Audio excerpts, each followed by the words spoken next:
All right, good afternoon, everyone. Thanks for joining me in this video. This is 12:09 p.m. Nigerian time. And today we are going to be talking about the planned terrorist attack in Nigeria, particularly in Kaduna State, in Plateau State, in Benue State, and in Enugu State. And there have been a lot of controversies regarding this particular intelligence because it was first, spread by one United States organization equipping the persecutors that you know. So when they raised the alarm that these terrorists, these jihadists are planning to attack Christians on this Christmas, a lot of people did not believe their report, and the federal government of Nigeria dismissed the report. But it's a surprising thing to know that the DSS has confirmed the report and saying that the report is true, so that they are going to do everything possible for them to avert the attack. But you see, this is not new. In 2022, it was the same story. In 2023, it was the same story. In 2024, it was the same story. And this is 2025. And they are telling you that they are going to attack communities, Christian communities in Benue State, in Plateau State, in Kaduna State, in Enugu State. And if people did not rise up to defend their communities, to defend their land and all those things, you will be surprised to see what is going to happen in this Christmas. So they sent letter in 2022, they sent letter in 2023, the DSS, the security operatives were warned. They told them this thing is going to happen, and they were aware about the threat, and the threat came to pass. Do you understand? The threat came to pass after the security operatives have been sent the letters that the jihadists sent to them, and they did not stop it. So that is to tell you the kind of collusion and the way these people are helping terrorists to carry out this attack. So on this issue, we have a guest that is going to elaborate and discuss this with us. But before that, there have been a trending story about the issue of the defense minister of Nigeria, the minister of defense state, that is the junior minister, Mr. Matawande. He's a former governor of Zamfara State, and there have been a lot of controversies surrounding him sponsoring terrorism and so on and so forth. So I always remind people that apart from what the governor of Zamfara State said, that his predecessor is a terrorist, I still have, a lot of proof. In fact, part of these stories was deliberated in February when we were raising an alarm on News Central and some television station. They talked about all these things. So I don't know why Nigerians are just waking up, but however, it is important that they are even waking up. So for those of you who do not understand where this issue of the defense minister sponsoring terrorism is coming from, News Central has this report, in an unfiltered way. So take a look at it before we come to deliberate about the planned Christian attack, jihadist attack on Christians to say on this coming Christmas. Stay with me. And now we switch gears to security matters. A recent document alleging security payments to bandit leaders by the Zamfara state government has continued to generate reactions. The letter, which is widely being circulated via several social media platforms, claims the Zamfara state government has earmarked millions to be paid to several bandit leaders as part of an approach to addressing the escalating insecurity situation in the state. And now to discuss this, we're joined by security expert Catch Ononuju.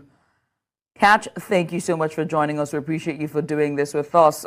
First of all, let's just take it a bit back and help us give a bit of historical context of banditry and government responses in Zamfara State. How credible is the allegation of payments to bandit leaders? Are there any previous instances or patterns that support or contradict this claim?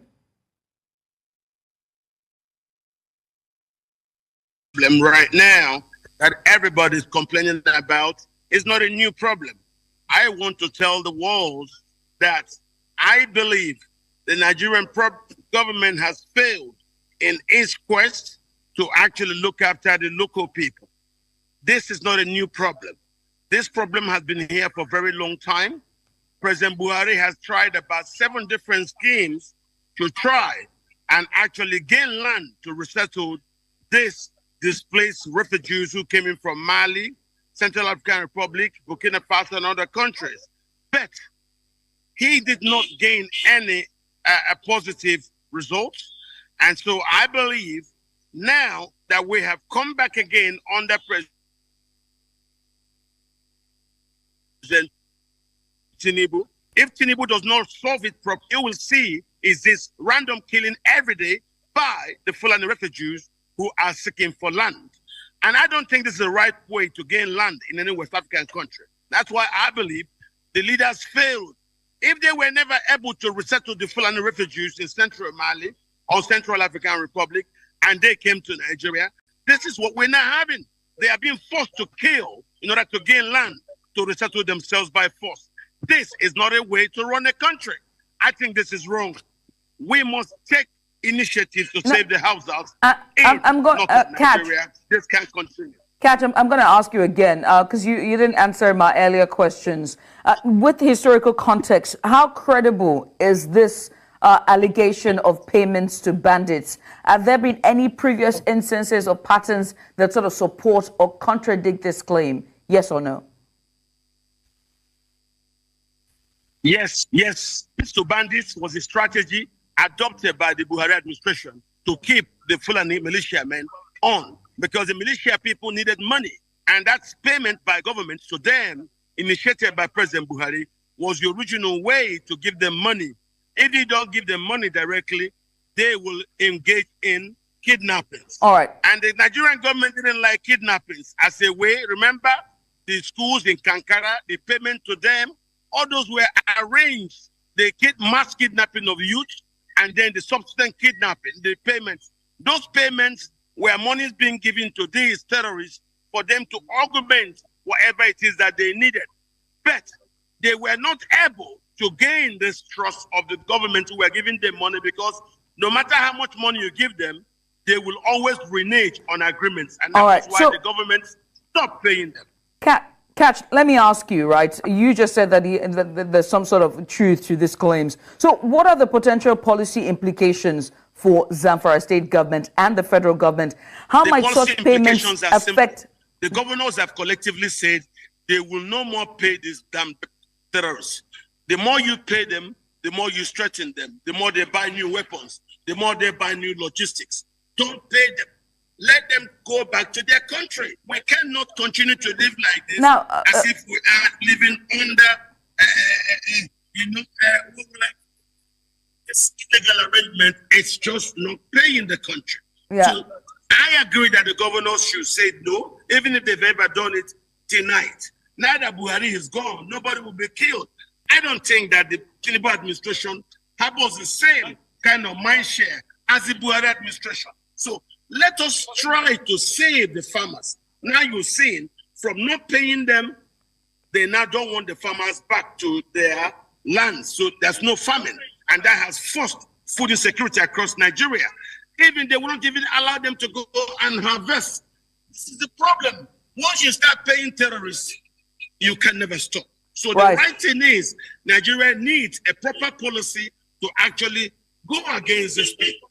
It's been done in Burkina Faso, it's been done in Senegal, it's been done in Mali, it's been done in Niger. Why is the Nigerian government still embracing terrorists? Now, this is wrong. Okay, catch. I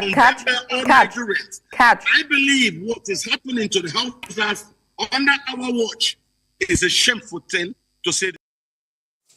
All right, sorry that I interrupted the broadcast. This is particularly for those of you who do not understand where the allegation of, the Minister of Defense, just imagine a Minister of Defense. So the question I'm putting forth to you people watching me is that, why was he appointed as a Minister of Defense? He was appointed to oversee terrorism in Nigeria as the federal government project or what?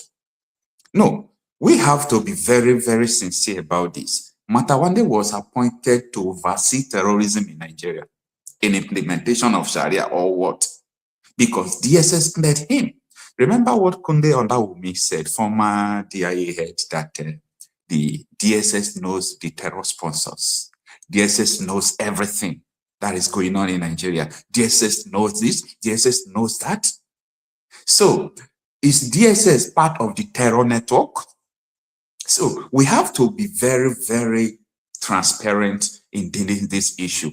So we are going to be looking into what I told you, and that is the purpose of this video about the planned Christian attack. US group raises alarm on Christmas Day, planned attacks in Nigeria communities. DSS confirms intelligence. And I said, don't forget that when this thing started earlier, the Nigerian government dismissed it as usual. The Tinubu government said nothing like that, that the US group is just trying to scare people. But this is the Department of State Service Nigeria saying that, come on, there is a planned attack to attack Enugu State, to attack Benue State, to attack Plateau State, to attack Southern Kaduna, all for this Christmas. If we talk about Christian genocide, people will try to twist it. Why are they choosing every Christian festive to attack Christians? You know what that means? It means that we don't want you. We don't want Christianity. We don't want this kind of things around us. So the earlier we understand this, the better for us. With this, I am being joined by Awimbu. Awimbu is a regular guest on this platform. He is a one-time Nigerian soldier. He served with the Nigerian military for 18 good years. And here he is with us to discuss about the US group intelligence that there is going to be a planned Christmas attack in Nigeria. And also, the Department of State Service has confirmed this, despite Tinubu and his executive were trying to deny it. But DSS came today. DSS said, oh, this attack is real. We've got to do everything to protect the Christians. You know, interesting days are ahead, and this is happening when the US is bracing up for a possible taking out of these terrorists in Nigeria. So stay with me as we deliberate on this matter. Mr. Awimbu, good afternoon, sir. You can unmute yourself as you join us. Good afternoon, sir, Mr. Awimbu. Good afternoon, Mr. Marcel. Thank you so much, for coming live, because I've been expecting you to come live. I do not know, due to your, schedule, night schedules, I only see you are, yeah, I only see your short videos that are very, very apt and very, very comprehensive as well. Good afternoon to your esteemed, you're welcome. Good afternoon to your esteemed viewers and those in the comment section. I thank you for having me, and I believe that we are going to do justice to this topic that you have brought on today. Thank you. Thank you, sir. All right. You have seen the report from the US, and now the DSS has confirmed it. So it's no longer a speculation. So the report is that there will be Christmas massacres, just like we have been saying before in Benue State, where they raised these communities away, in Plateau State, where they raised these communities away, just like we have been saying in Ehamufu, in Enugu State, in issues on local government area, in Southern Kaduna and the rest. The US is saying there are massive attacks being planned against Christians in Nigeria in this coming Christmas. And the Department of State Service have said, yes, what this US group are saying is true. Where do we start from here, Mr. Wimbo? I would like to tell you that if anybody in Nigeria or around the world tells you that America don't have, credible, intelligent informations on the, activities of the terrorist organizations, that person is far from the truth. You see, what is happening in Nigeria today is the inability of the Nigerian government to tackle insecurity head on. I will tell you today that the military that I served for 18 years wasn't like this when we were there on active service. The reasons why they are so weak today is something that I cannot fathom. It's something that I cannot wrap my hands around it. America coming out to tell you, look, at all these foreign countries, especially America can do anything in order to extract credible informations, about what is going to happen and the interest. And let me just say, the dangers these things, affects them as well in the long run. Okay. America is the superpower of this world. There is nothing. You have their embassies in your country, in Nigeria, right across. The information they get on the ground is, some of the, information that they use to give you some of these, alerts. If you remember COVID-19, I think COVID-19, 2018, 17, 18, thereabout, one of the, major general from the United States Intelligence Department that was overseeing, if I'm not mistaken, the AFRICOM within the area, the Horns of Africa, released a report concerning the advancement of ISWAP, radical Islamic elements, their stronghold in the north, and their advancement towards the southern part of Nigeria. I hope you remember that, release that came out from them at that time. Good. Yes, I remember. Nigerians, came, the government of Nigeria came out and rubbished it. There is nothing like that, and so on and so forth. But today, what are you saying? You have terrorist cells in Kogi. Yeah. Yes, you have terrorist cells in Kogi. You had, informations on the news in the public domain, how they were using Dangote vehicles to convert these people unknown to your own society to the entire southern part of Nigeria. Some of them were arrested, some of them were, intercepted, and so on and so forth. So when America is giving you information, please take it seriously. Some people will come out and say, oh, America entered into Iraq using, a chemical weapon possessed by, late Saddam Hussein.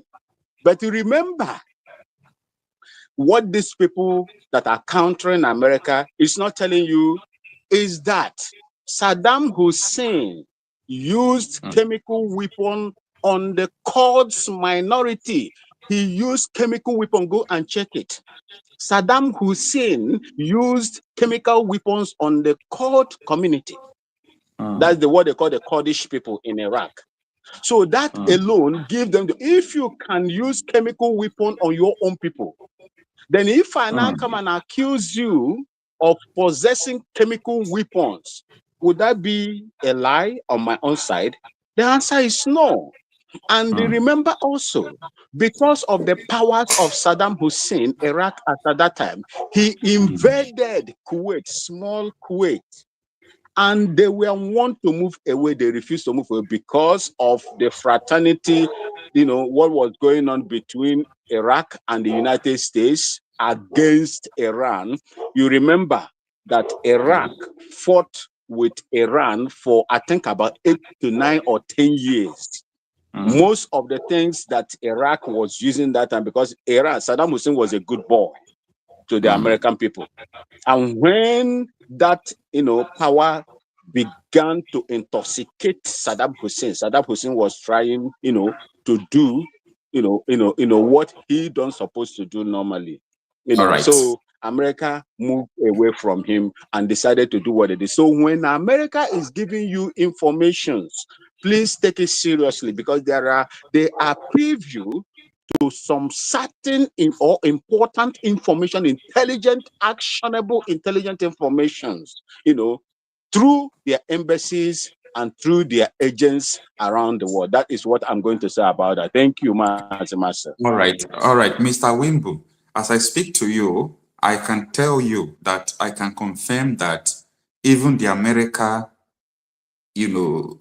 opening the intelligence to everybody about the possible attack, and the DSS confirming the attack will not stop it, because they have not done what will make these terrorists not to strike. People who are controlling them are in the government, we know them. So if those people are not touched, they have aim and they are still going to carry this attack. My question to you now is, what do you think that would be the US reaction if this attack happened, after warning Nigerians that this attack is coming, and also DSS confirming the attack that is going to happen? What will be the US report?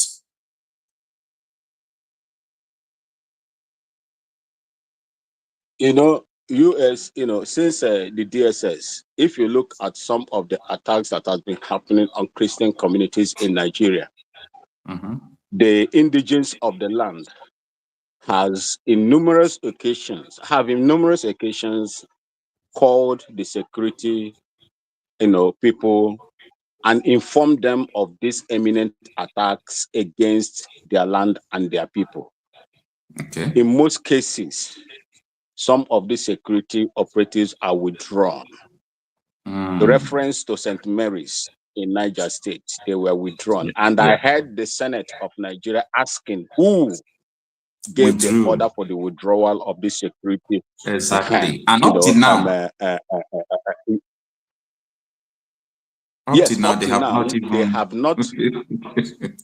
they have not been able to fish out the particular person that gave such a withdrawal order. You see, when a country is lackadaisical or complicit, go back to Abacha, my late commander, Abacha. If insurgency lasts for more than 2 weeks, there are people in high places that are fanning it, that are supporting it. That is exactly what is happening in Nigeria, Mazamasa. Let nobody deceive you on that. So what will be the action of the US? What do you think that will be the action of US if this thing happens? You see, that will add to the cumulative reports and intentions of what America will do on Nigeria. You see, it will give credit to America intervention in Nigeria, because Nigeria has failed to protect the lives of the people and the ethnic cleansing that is going on. It is going to add salt and pepper to what America has already known and told the world, which Nigerian government is denying. They will, if you see this gun blazing, I don't believe that America will send troops, because it's cost a lot to send boots on the ground. What they have, remember also that America, as we speak, has been conducting reconnaissance, surveillance within the Chad Basin and these terrorist, cells and their positions. They know them, they know their position, they know the coordinates, and this will justify what they have been saying, to tell the world that America is not lying on the exact things that are happening in Nigeria, which Nigeria has failed to take care of. Thank you. Thank you so much, Mr. Wimbo. I would like you to stay in the background, because I will still bring you to stage later to ask you some questions. I really appreciate that, sir. All right, Mr. Erasmus, good afternoon and thanks for joining us. Yeah, good afternoon. How are you doing, brother? I am good. I am good. Compliments of the season. Thank you very much. Yeah. All right. My brother. You have seen what is going on, and when this report came there about 2 weeks ago, the Nigerian government dismissed the report of this US group equipping the persecuted. This is the same group that gave the intelligence of Yewata attack, that an attack is coming to Yewata. This group wrote to Nigerian military division, those to Yewata, that attack is coming. They ignored the attack, and on that day, more than 280 persons were killed by these Islamic terrorists. And this group has also given another intelligence back to us. The Tinubu's Islamic administration dismissed it, but DSS is coming out yesterday now to confirm that yes, they are possible attack, and numerous positions that these Islamic terrorists are preparing to attack Christians on Christmas Day. What do you have to say about all these things? Yeah, it's painful to say what I want to say now, but at the end of the day, that's exactly buttressing what my brother just said. The thing is that that my people say if car want jam a dog, it go deaf. You not go hear horn again. That's exactly what may happen to the people sponsoring terrorism in Nigeria. There are people that can make a call. They will to tell them to hold on, right? People like Gumi did there that knows them, that can make those calls. When the kidnapping the Kitty, not Kitty, what's it called? Kwara State happened. That church, Nigerian government on live TVs told us that they reached out to them and they asked them to release them. You understand? So they know them, they know where they are. So they can actually reach out to them, maybe through directly or through their proxies, then Gumi and the rest, and tell them, hold on, because the truth is that if it happens, it's going to be disadvantageous to Nigeria government. So it's going to weaken the position of Nigeria government and strengthen the position of US government. You understand? That's exactly what. So I don't really know what is going to happen, but I know that just like I said, if motor one jam dog, you not go hear horn again. So I believe this time around they may not even hear horn again. They will still do one, and it will boost it will justify. It will further justify. I know the position is already justified. It further justify the position. No, that aside. Okay. Quick one. The question I want to really ask, is like, and the average Nigerians are not even serious with what is going on in their lives. That's my problem. Honestly, yes. That's my problem right now. What is Bello Matawale still doing as Minister of State for Defense? This is because we have a government that sympathizes terrorists. We have a government. But Nigerians are not doing anything. I'm not seeing tweets. I'm not seeing hashtag Bello must go. I'm not seeing anything. I'm not seeing bloggers apart from you talking about it. How can somebody who has all these allegations clear with evidence be defending me? It's insane. That just defines what Nigeria wants: an Islamic state, a kind of Taliban state. That just defines everything we have been talking about. How can that's the most painful thing? Somebody, a city governor, has directly accused of sponsoring terrorism. An SSA under you has come out to say you are sponsoring with evidence. Another man has come out to say you are sponsoring terrorism. You have even taken the person to court. And with documents, with evidence, with the location of the house he built for terrorists, with the number of cars he bought for terrorists. He's still the Minister of Defense. Minister of State for Defense. I don't see Arise News carrying the topic. I don't see channels carrying the topic to discuss. I don't see NTA. I don't see AIT. Every news media, mainstream media, is just silent. So my concern is when we are talking about insecurity, I say, why do we need to talk about it? You know the source. I don't understand. So that one is there. Then secondly, I sent a comment under one of your stories. I sent a video under it. I don't know if you have had time to review it. That was immediately after Kefi, General Kefi, when he talked about reaffirming his position that former Minister of Defense, is it Minister of Defense or that guy that was shot, that plane that crashed out of the air? Oh, Chief of Army Staff. Chief of Army Staff. That's another is complicity of Nigerians to the terrorism. I sent a video on that. I don't know if you review it. Yeah, I remember that. I reviewed it. You remember that? That's an eyewitness report. I searched that video before I was able to get that video out. That was an eyewitness report when that plane was shot down. 2 people used parachutes. I remember what Kefi said. Kefi said that plane was bombed out of the air. And that confirmed the eyewitness report. The eyewitness report said before the explosion that 2 people used a helicopter to parachute out. So which means that the people that set up the bomb, they jumped out of the plane before the plane crashed. Now the question is, this is supposed to be a very simple thing for our media to do. If we have a media, is there no what's it called manifest on a plane? How many people were actually on board in that plane? Who is accounting for those 2 people? Because the village, that is an eyewitness report that saw exactly what happened. He told you exactly what happened. You understand? So the thing is this, just to go back to what Awibu said just when he started. He asked a question, said that Nigerian military has capacity, but he does not understand why. You understand? He believes that because the military that he served in have capacity. So what I will say is this, Awibu, you should know better. What is going on right now, if it is not properly managed, is going to lead to Afghanistan. What happened in Afghanistan? What happened in Afghanistan is very simple. I've been saying this and I'm going to say it again.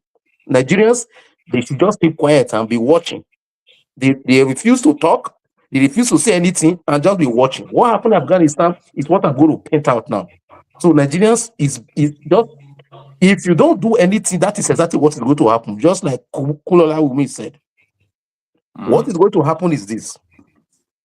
Our military has the capacity, but our military, or in fact, not just our military, our security apparatus have been completely infiltrated from the top to the bottom by terrorists. So what is going to happen is this: if nothing is done, it will get to a point where what happened in Afghanistan was that when the US pulled out, in spite of all the military gadgets that US left with the Afghanistan military and trained them, the Taliban moved directly from their bases and went straight to Kabul, to the headquarters, to the capital city. There was no fight. All the military, the Afghan military, were dropping their weapons. Why? The reason was there was an order from commanders to drop their weapons, to not fight, because their commanders were Taliban, actually. They pretended to be fighting for the government, they were Taliban. That is exactly what is happening in the Nigerian government right now. If somebody like Bello Matawale, a minister of state for defense, just tell me what you think is happening in the ranks.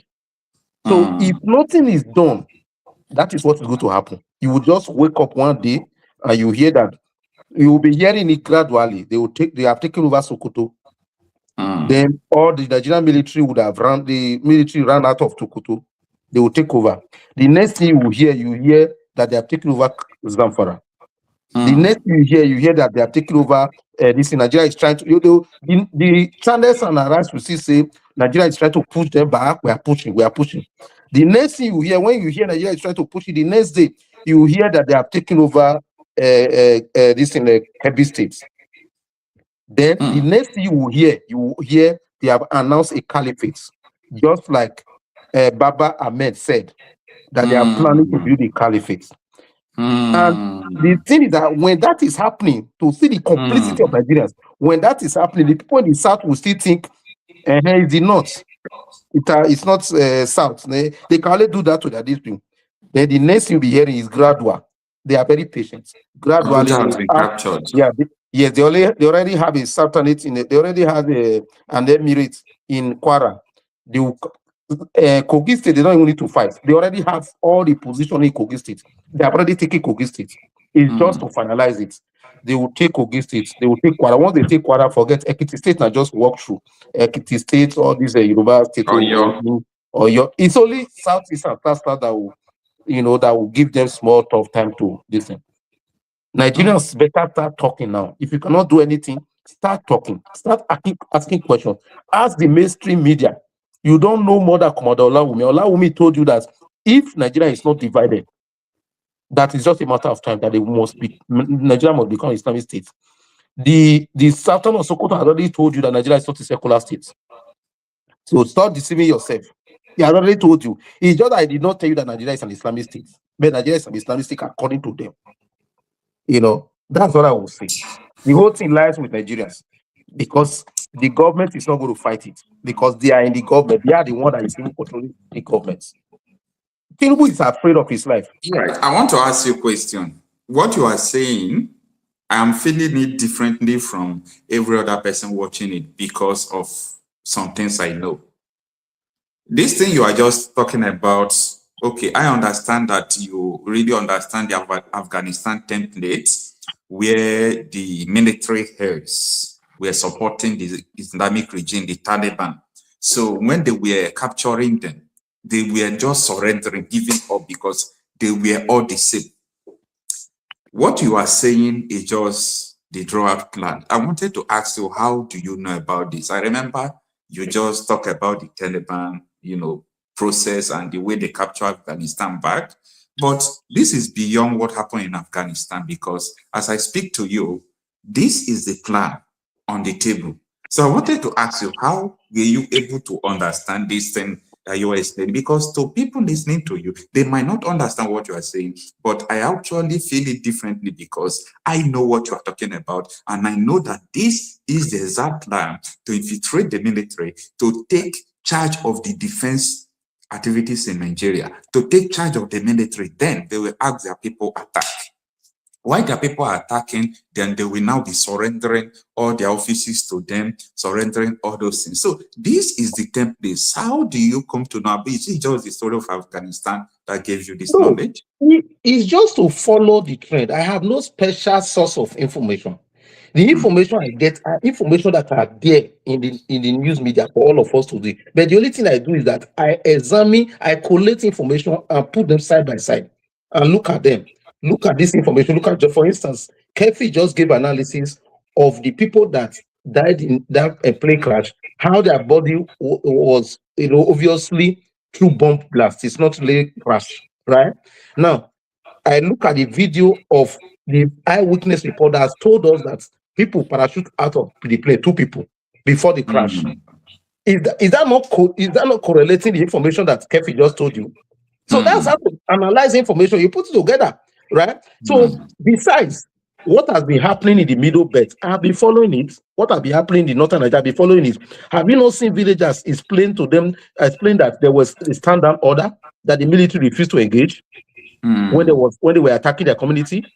That's only when they are finished attacking that they now came and started packing cops. Have you not seen it? Have you not seen a village in that one? I think it was a local government chairman in Southern Kaduna that gave a harrowing story. I've been looking for that video. I've not seen it for a long time. That he explained that these bandits, or let me call them terrorists, they were attacking their community, right? Other communities came to assist them. Now, they were not defeating the terrorists. Suddenly, the Nigerian military, Nigerian military aircraft came and started bombing the Southern Kaduna people. Yes. On video, I watched it. On video. And the terrorists now overpowered them and massacred them. So, have we not seen it? Have we not seen helicopter? Have we not seen what happened in Niger State? How can they? Don't you know the meaning of 303 people, 311 people?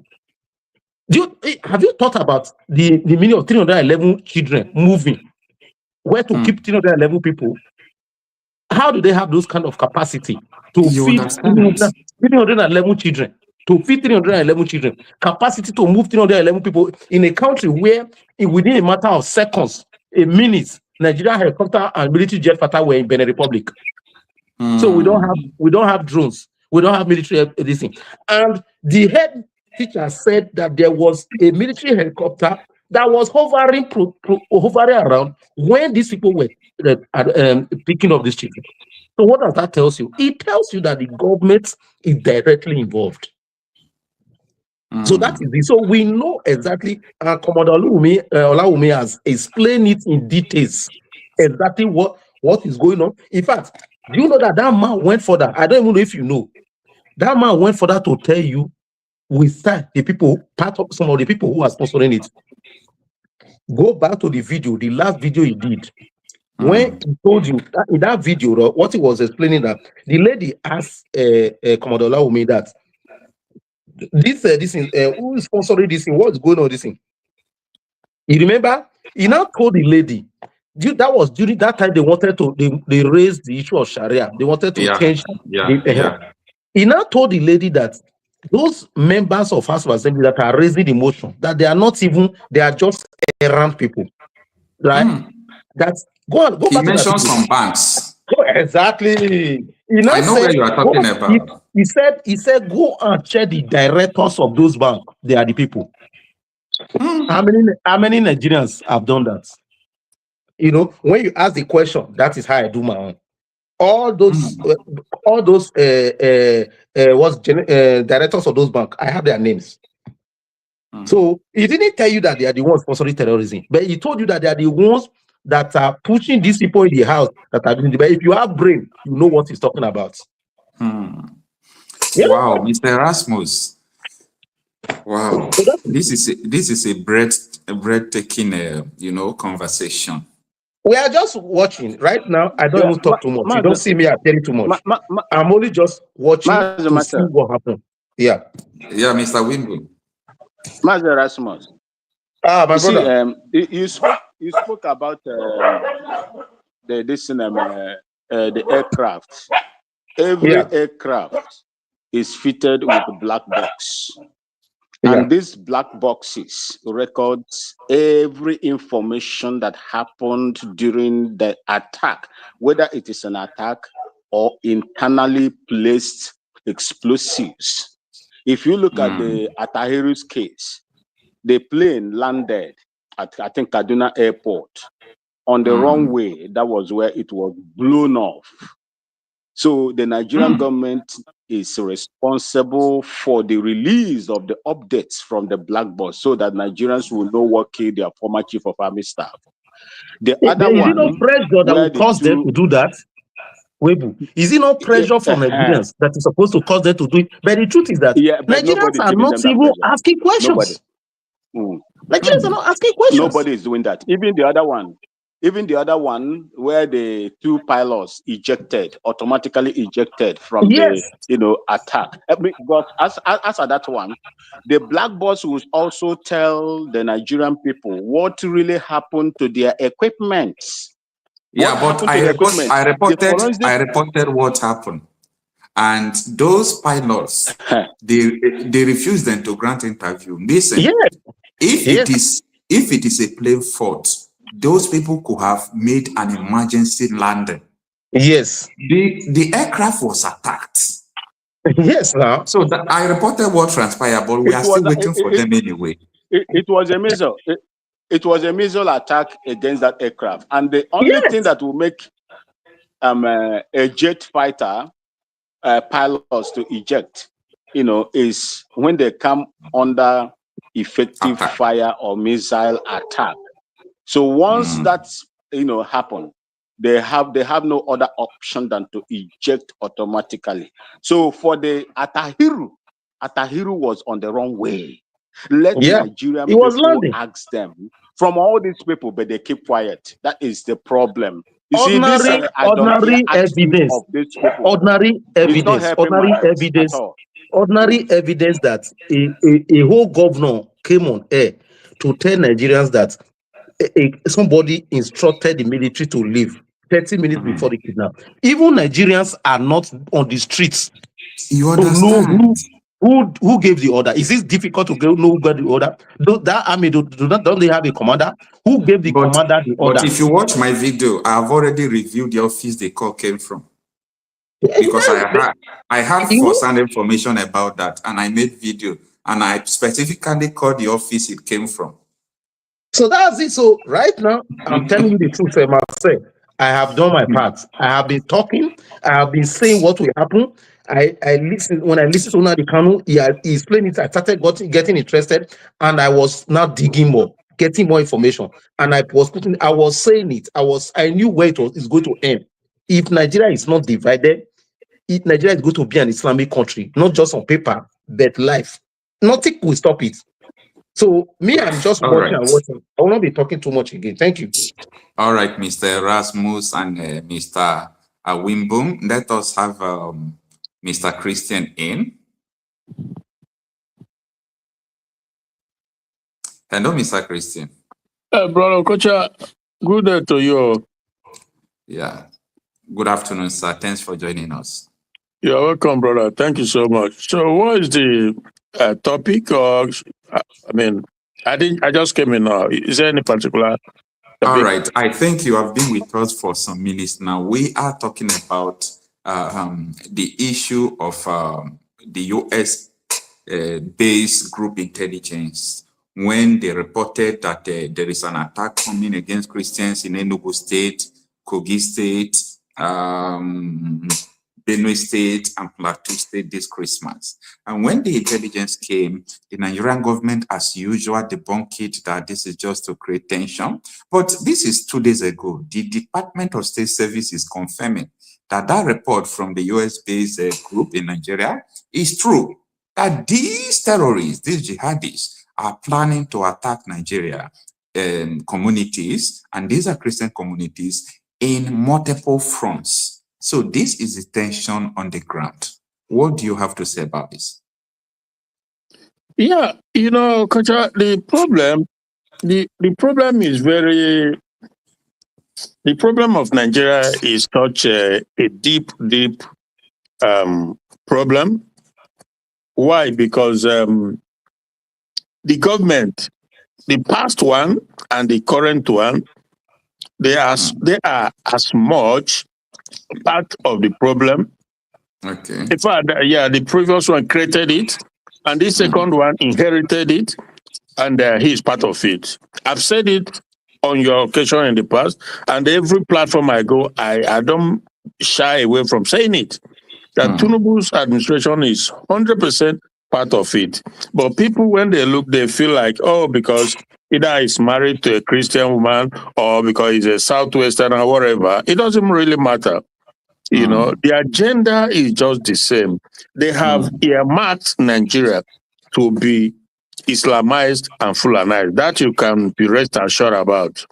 Now, is the grace of God that has made it possible that we have this United States administration under Donald Trump, who is very passionate about the life of Christians in Nigeria, because it's not exactly the same comparing Afghanistan or Iraq or Libya. It's not exactly the same with Nigeria, because because Nigeria is one can say 50-50 Christian Muslim, but you can also say that Christians are even more. And we are watching, in a real time, the Islamic Sharia Caliphate. They are pushing it, that Islamization. It's been on the work for decades, but it just came wholeheartedly, just came alive now from the Buhari's administration. So, and like I say, because the governments are in it, that is why it's tough. And again, they believe, this Tinubu administration, they feel like that if they can just hold on, and just continue to, because Ruben Abati was advising Tinubu the other day to intensify his lobbyist, organization, that whatever it takes in terms of spending money. I mean, of course, anything money cannot do, more money will do it. So he was advising him to go to Washington and spend whatever amount it takes to get people, rather than to do the right thing, but no, to buy possibly lawmakers who are buyable, and so that the Islamic movement, the caliphate, can continue to advance, to take over territories, slowly but surely wipe people away, send them to IDP camp, occupy it perpetually with no movement on the ground. So I don't know why it's hard for people to understand what is going on. It's as clear as day and night that the government is in it. It's the agreement he had, and they've assigned it that Nigeria slowly but surely will be Islamized and Fulanized. Because when we say Islamized, it's the Fulanis that will take over. They are not really, I think Islam is just a tool they are using. Now, that is not to say that is not what Islam represents, because all over other worlds, they are doing the same thing. So, but these Fulani, even if you're a Muslim, but you are not part of them, you don't believe in what they believe, they will subjugate you, you will still be a second class, stuff like that. Now, but it's so complex, because also there are people who have speakers, and when they speak venom, and sometimes they make situation worse. I was discussing this morning with another brother, Chuk survivor, about the comment I had from Showore, So these are people that sometimes they make the situation all the more complicated with their stance and their position. Trump, like I said, if you are somebody who has followed him, you from the first term when he came in, you can see how passionate he is about what is happening to Christians. It was him in the first term that took Nigeria into that CPC class, right? So, and he was removed, blah, blah, and things has gotten worse. So, and people think that that Trump is not really, dead serious, but I can guarantee you that he's dead serious. The measure they are going to take, I cannot tell you, but I'm telling you that they are not going to. I think a day ago or so, the Congress we are reassuring and that commitment that this is just not going to be talk and go away. No. So something's going to happen. Now, Showore was saying a few days ago also that so that if he gets this message, however he gets it, he has to rethink his steps, because I don't think that is helpful. The things he said, I do not expect him to be saying that, because right there in the country, he knows that what is happening is wrong, and none of them has taken the boldness or show compassion to go to these victims and empathize with them. They are all there. All what they care about is how to win, how to do politics, how to get in there to become president. But your citizens are languishing in IDP camp. The story, you can't even begin to enumerate the story, the things they go through. It has to take the white people from a different continent to come and show empathy. The insensitivity of our black people sometimes make me sick to my stomach. That Ruben Abati and the rest of them, because these people, they matters. They are in charge of the narrative. They are the one who will see black and call it white. They see green and call it yellow. That people, 600,000 in just one state, Benue, in IDP camp. In IDP camp, and they can go to their house with their wife and their family and their children. They will eat and sleep and marry, and no concern. Nobody is bothered. We begin to question what exactly is wrong with black people, that we can do that with so much resources, with so much power to do everything. Look at, they just demonstrated it in Benin Republic. They just went there, did what they did, and calm everything down. And the whole world is watching. Trump knows about this too, because he must be debriefed on this whole thing, that in a matter of just like that, a day thereabout, Nigeria went into another sovereign country and quashed the rebellion going on there. But right there in Nigeria, nobody, they just look away. They don't want to. Oh my goodness. So for sure, for him to come out and be castigating United States, saying, because this is what now, that the places they've gone in the past, he said, go and look other places they've gone to. That is chaos, is is destruction, is this, is that. He named Afghanistan, he named Iraq, he named Libya and stuff like that. Now, so in other words, he's not on the right side of the. I'm not happy about it. Why? Because his own family, his wife and children, they're in America. Now, the Nigeria that he so believe in, this one, because he's a one Nigerianist and Pan-Africanist. So this same one Nigeria that he so believe in and is castigating America of being a destruction of nations. Why does he have his wife and children there? Why not bring your wife and children and stay in Nigeria and build Nigeria then? No, you want them to be in a safe zone, a safe place. And even himself, I believe he has either residency or permit, whatever he has in America. But it took people, their life, blood, sweat, everything to build America to be a nation that every one of them want to run to. This is how they come out, they talk, but they forget that even the walls have ears sometimes. Trump is everywhere. He's on YouTube, he's on Twitter, he's on Facebook. Everything you said, he hears and he knows. And he will act if he has to act. When Wole Soyinka, before the election, was demeaning Trump, saying all sort of disgruntled words about Trump, did he know that Trump hears everything? About a year down the line, he wants to go to America, and they stopped him. They say you can't go there, you can't step your foot in there. And he cried and he said, "But I didn't do anything bad. What did I do?" Because he has forgotten the things he said about Trump. Trump, that is his nature, right?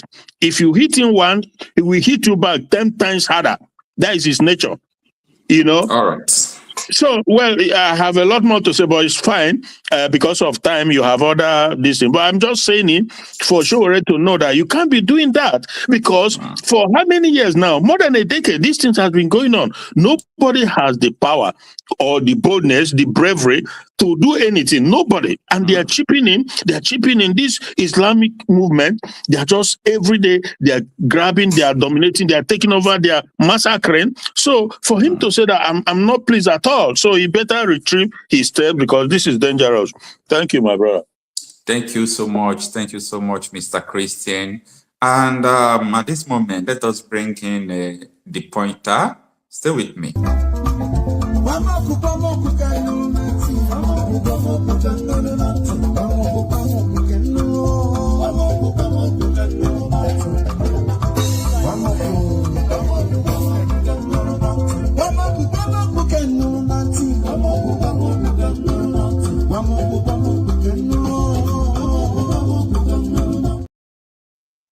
All right, glad you are still with us. The pointer, you can unmute yourself.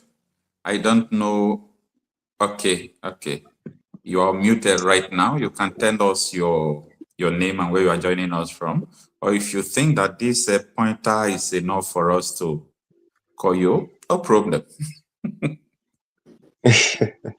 Okay, for some reason, thank you very much, Mazio Kocha. All right. For now, I just want everybody to know the pointer. I'm speaking from United Kingdom. What I want to say, you know, this whole thing is baffling, and then it's something that that drives me crazy sometimes, because one thing is this is the same thing that Mazi Nnamdi Kanu was saying. He invested a lot in this, just like you're doing, until he got so frustrated that he started, you know, out of frustration, started using some words that so many people might find uncomfortable. But for me, I think all those things happened because he wanted people to reason.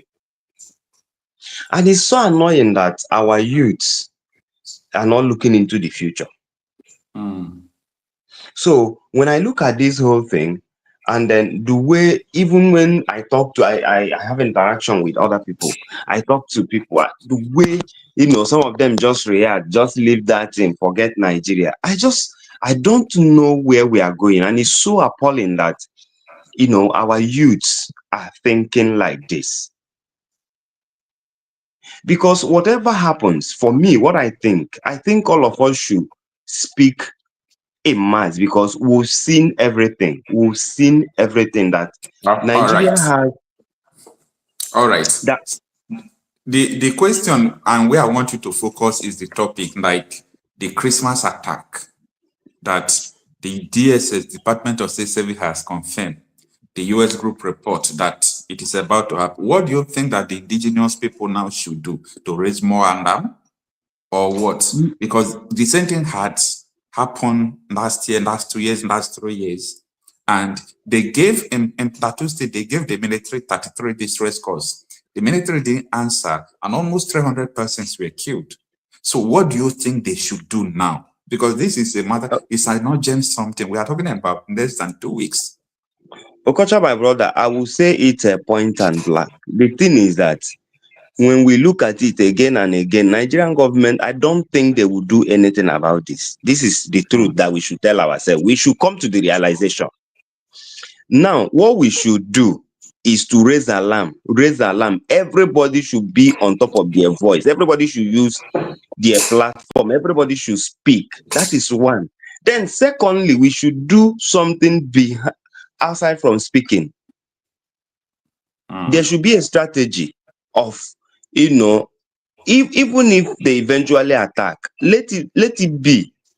It's either they are defeated or they won't go scot-free, or like the harm they will cause wouldn't be. Let there be something.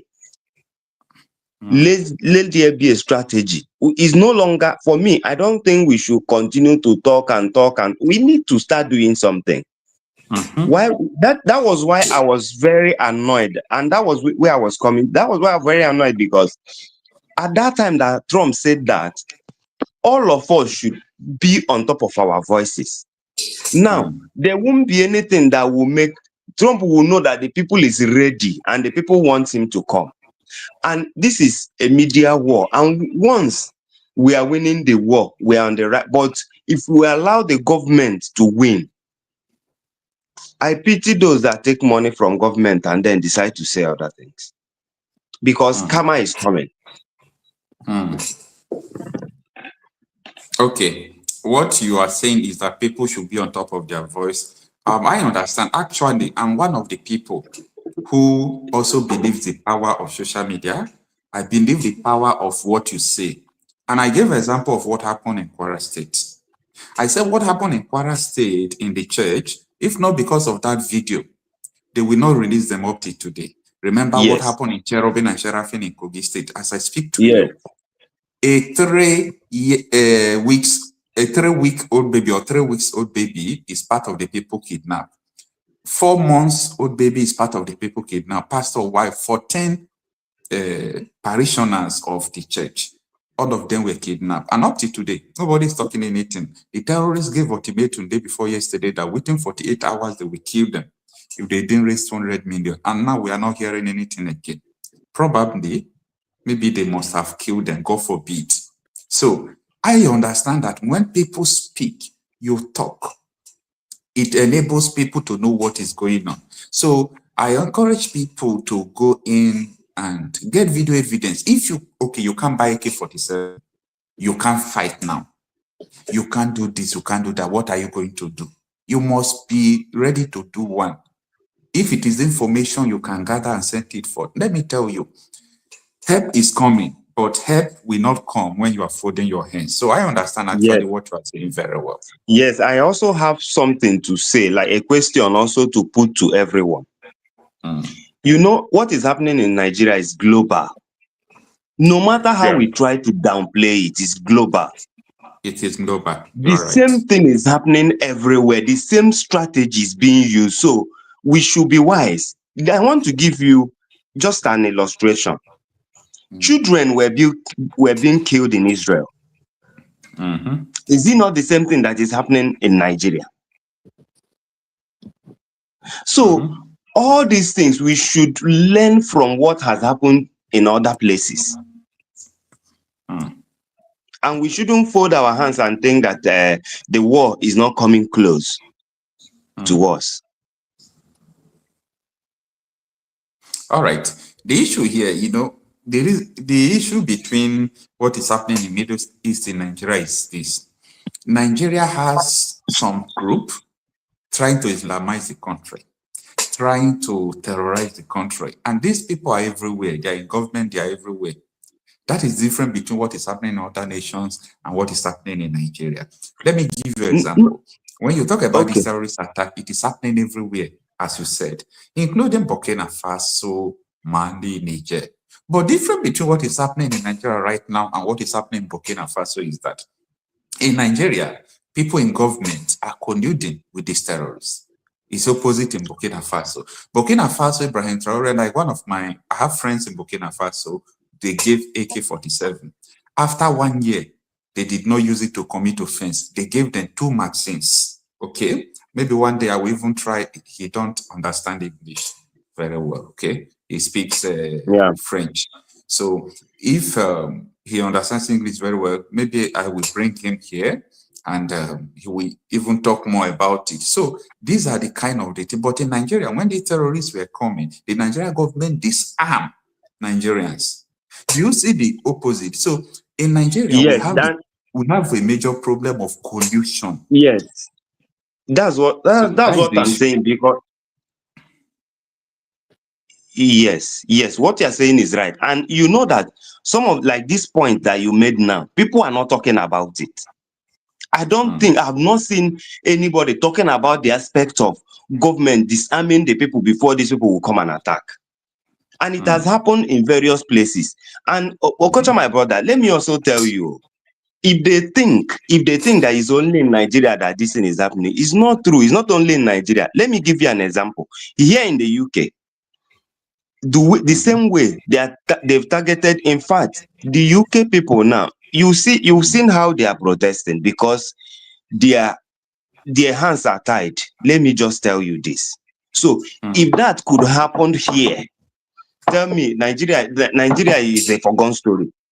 If we don't do something and if God does not help us, why do you think, okay, now, the question I ask myself every time, why do you think that all these nations that think that they are liberal will open their governments to these people? They will come peaceful. Then when they've gained enough power and enough population, they will now show you whom they are. Now, it happens in Lebanon, it happens in Turkey, it happens in why is it that the question I ask in every day is that why is it that when you go to the Middle East, why is it that they don't open their government to a Christian to also be part of it, but they want to be everywhere?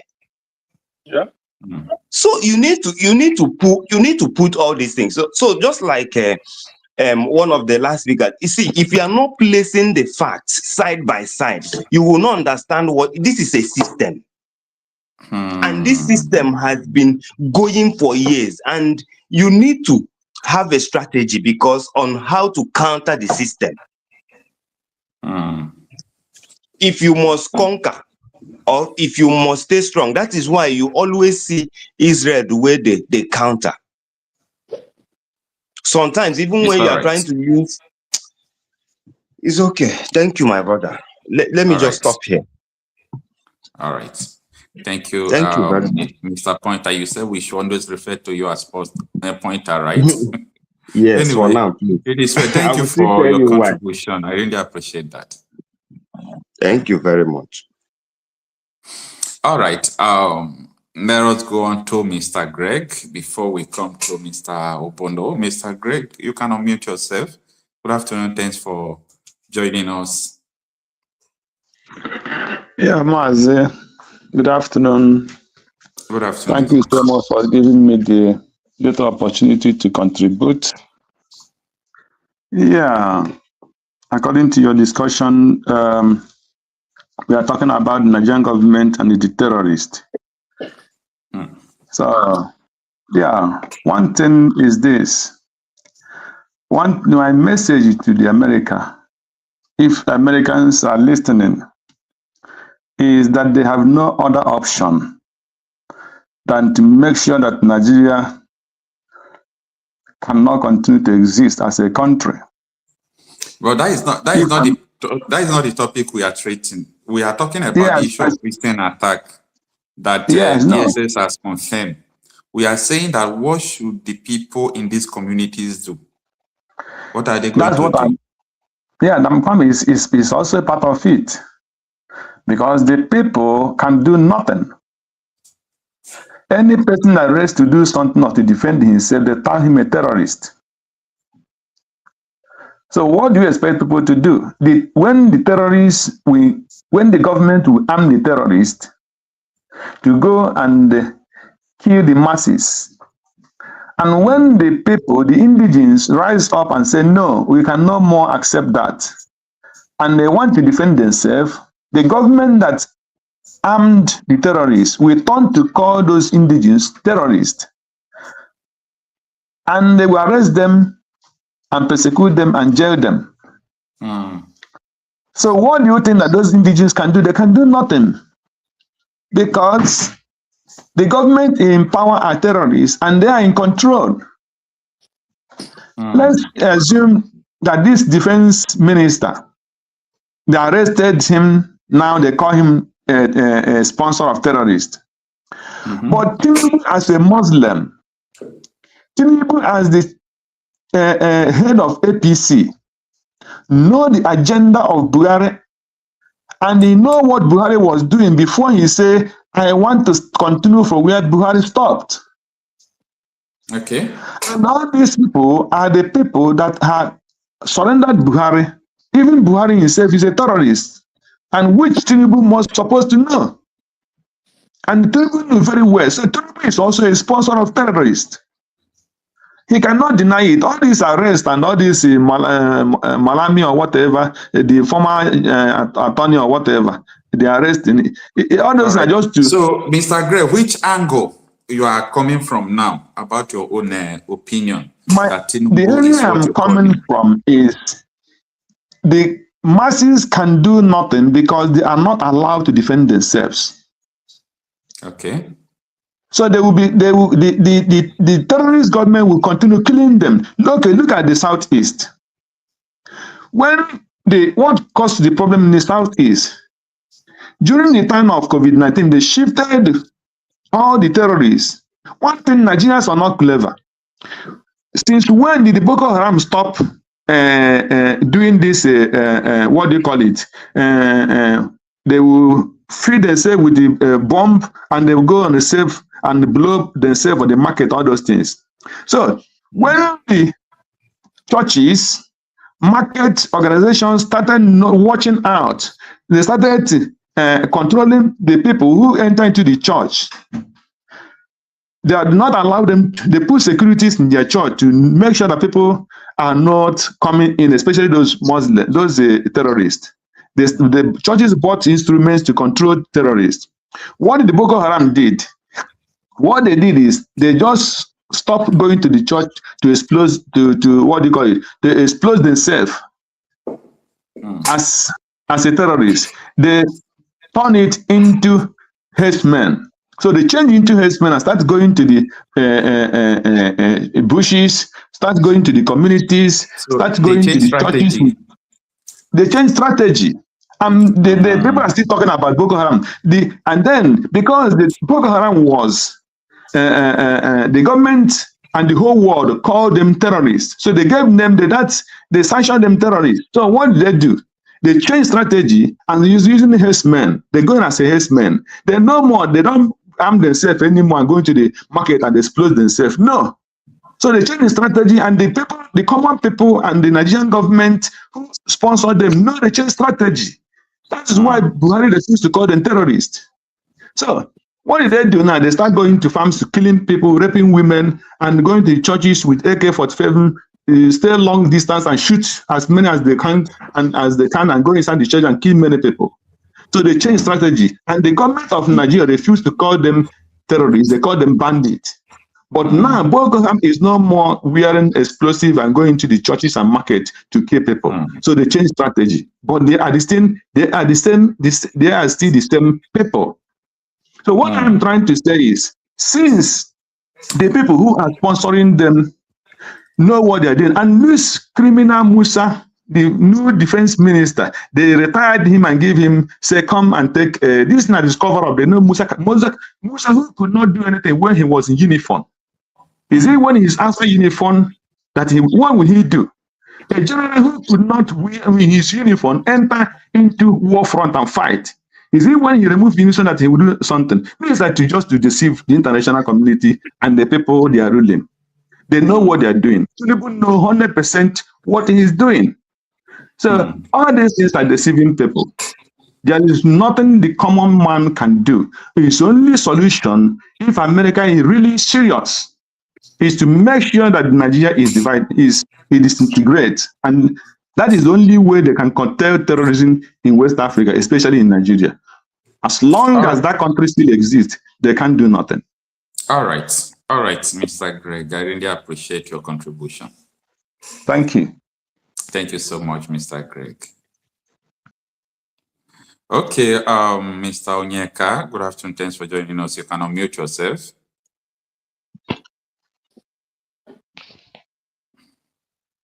Hello, Kota.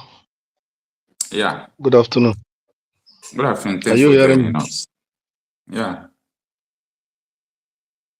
Am I sounding clear? You're with us. Good afternoon, sir. Good afternoon, sir. Thanks for joining us. Thank you very much. I like the way you are. All right, quickly, let me introduce, in case I don't know how long you've been with us now.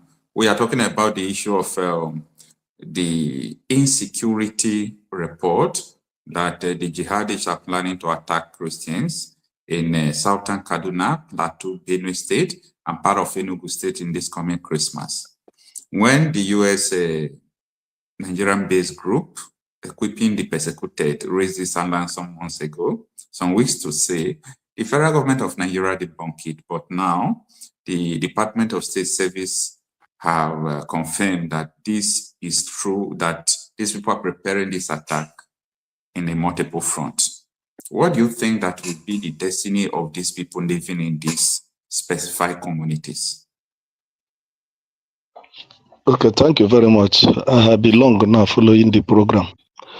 Okay. So the truth is this. The last speaker have already said what I wanted to say. Okay. Do you understand? Okay. Because sometimes we don't understand what is going on. You have already counted it. It has been happening first time, second time, and third time. Okay. At least if I'm correct, this one now, if this one happen now, it will make it 4 times. They have been doing that. The truth is this. Like Mazen Nandekalu said, he said only miracle that will happen to you is your government. There is no miracle anywhere. Now, the last speaker have made it clear, and that is my point. He had already said my mind. If government will not intervene, those areas, those people there are helpless. That's the truth. Because why? If you pick up arms, they will target terrorists. And you have mentioned many things that happen, and the English Alhaji say something. There was a guy, police, Nigeria army arrested. I have forgot the area. That the guy, because he's strong on the ground, helping his people to now they make call, told their leader in government that this guy have not given them a chance. Now the same person call army go and arrested that person. The truth is the solution is those that are living in those areas should start departing from that place, because if not, this thing will happen. They can't depart because we are talking about cities and communities. Where are they departing to? That's the issue now. Now, if they are not departing, if they fail to live there, this intelligent information America have released will surely come to pass. Or another solution is this: if America intervene before that, that is only the solution. If not, don't you think that if people put pressure, like if people continue to say this and draw the attention of the world to it, don't you think maybe to enable it not to happen?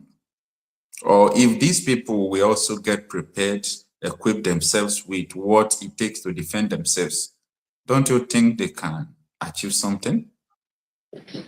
No, they can't equip themselves. Why? Why? Why do you think so? Because your government is involved in it. Anything that are trying to stop that movement, the government will arrest. We have seen it many times. You have read many of them on your news. and which is true. As far as the government is involved, you can. And remember, you yourself here cannot do it alone, whereby you prepare yourself, because you must have another people that will help in order to stop this rule. And the information must lead to the government. They will come after those leaders, because there must be a leader on it. They will arrest that person. And if it may be, because even your arms, where are you going to carry your arms? With that government, maybe army checkpoint, they will block you on the way. They will discover what are you going to explain to them? While Nigeria are not legalized weapon like America. Do you understand?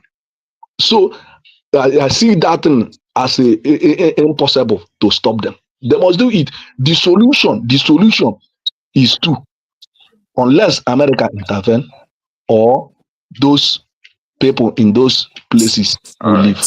If not, this thing will happen. That's the only truth. So that is my own contribution. Thank you very much. Continue your great work. You are doing well. I really appreciate your. Always follow your program. Thank you very much. All right. It's all right. Have a wonderful day and make sure you enjoy your Christmas. Okay. Mr. Obono, you can unmute yourself. All right. Thank you so much. Your people has come again. Your people has come again. Your people has come again, Mr. Obono. Which people? Your people you are sympathizing with has come again. They said they want to bomb Enugu, they want to bomb Southern Kaduna. They said they want to bomb Benue State and Plateau State. When the US-based organization reported this some weeks ago, Nigeria government denied it. But here is DSS confirming the reports to be true. What will be the fate of these people, Mr. Obono? Are you still going to sympathize with the terrorists? Anyway, I'm joking. I'm joking about that. It's fine. So really, for me, I want to say blessings and light to everyone listening to this. Mr. Marcel, I want to tell you I will tell you two stories, and I'll make it brief. You know, the first story is the story, because in spirituality we use stories to pass deep messages to the people. So somebody was talking, and you kind of let him know that he has to come into the topic. And I sat with a medical student, and he says that when he goes to the medical professor and asks the professor for something that is just about the liver, the professor will give him a big book to go and read about something that's so cumbersome. You see, because you cannot attack one part of the body without understanding the full body.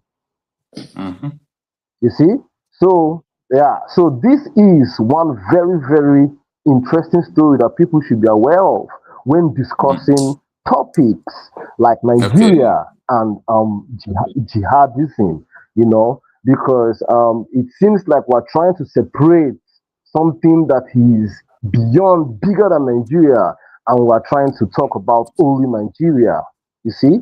Then the second story I want to tell you about is the story of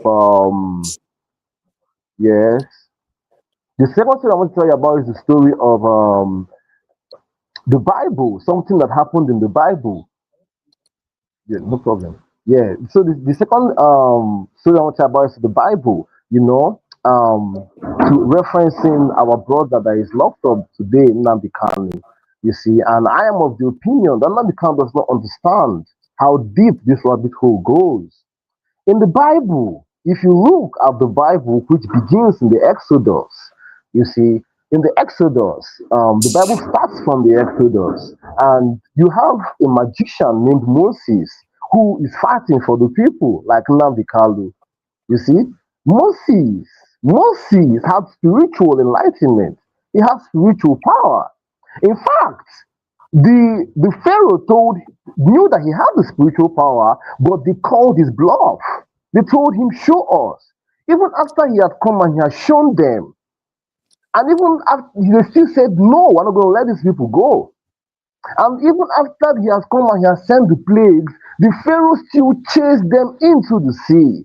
Even after they had seen that these people still had power to fight the system. You see? So I'm trying to show you that this Hydra that we're talking about is highly ancient. And even if you are strong enough to fight them, they want to see that you are willing to die for it. And even after you are done dying for it, they're still going to chase you into that sea. So what are you talking about? What I am talking about is that this bombing of the Christians and the church bombing is something that I mean, whoever is listening to this, I would like us to look more into how serious this thing is. It's not just about church bombing. Okay, it's all about what? They're really not willing to discuss that. And look, watch what Donald Trump is saying. Donald Trump. Hello, can you hear me? Yeah, yeah. I'm Can with you. you. Yeah. Yeah. So, yeah. So, I'm saying to watch what Donald Trump is saying. They are saying that in the name of our Lord Jesus Christ, they're saying that the Muslims are attacking in the name of the Lord Jesus Christ, meaning that these people are not concerned about the Nigerians. What they are concerned about is that the name of the Lord Jesus Christ is under attack. The reason why Donald Trump is stepping into Nigeria is because the Christians are being killed. It's not because the Igbo man is being killed. It's not because the Yoruba man is being killed. Of course. What he's concerned about is the Christian. Of course. But the reason why it looks like that is, you know, this is a government and they have a law. Their law only permits them to intervene, if possible, in another country if the religious freedom of those people are being violated. It's like, for example, I want to burn a bush and the whole bush there is green. It can't catch fire.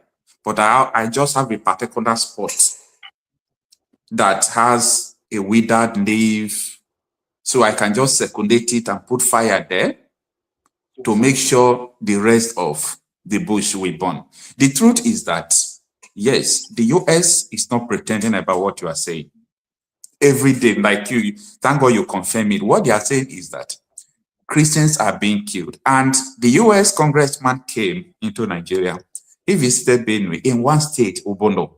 In one state, more than 600 Christians are in the IDP camp. That is more than 10% population of Libya. So US is not pretending to what they are saying. Do you get it? So they are after the persecuted Christians, but I will tell you why the US is going to be so brutal about this. The reason why is because there is an interest to annex Nigeria into a terror stronghold. And you know that US have tasted this in 9/11. They allowed it to happen. They got intelligence to go in and dismantle this terrorism. But they feel reluctant until it happened.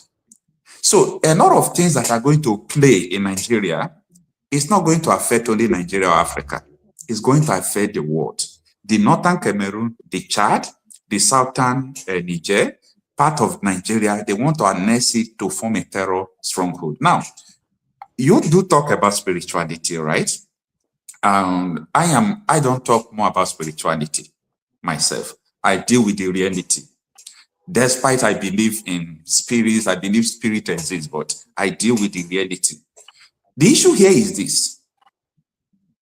The person who promoted, fought, sponsored Sharia war in Nigeria, and after convinced Obasanjo to put Sharia into Nigerian constitution. He gave a speech. He made a statement. He said, it is the ambition of all the whole Muslims to turn Nigeria into a Sharia state. Do you see? So the targets now, everything you are seeing happening today is the ambition to turn Nigeria into a Sharia state, of which everybody is saying that Nigeria or any place at all in the world, leave everybody to serve the God they want to serve. You want to serve demon, you want to be this, you want to be this. People should be allowed you to exercise your spirituality, not imposing your spirituality on you. Yeah, I'm with you. Okay, so this is where this topic gets more interesting, because the Muslim, the jihadist, he has a reason why he's saying this. And the reason is because Christianity, once upon a time, was like a jihad movement. Meaning that people didn't accept Christianity because they loved Jesus Christ. People accepted Christianity because Christianity was actually imposed on the people. So this is where the story is going to, because the Muslim believes that Islam is the real religion, that Islam is older than Christianity, that Christianity came and invaded the land and converted them to Christians. All right. So before we finish with your time, let me also put I want to come in here. the differences there. Mazamaster, please. Yeah. Mazamaster, please.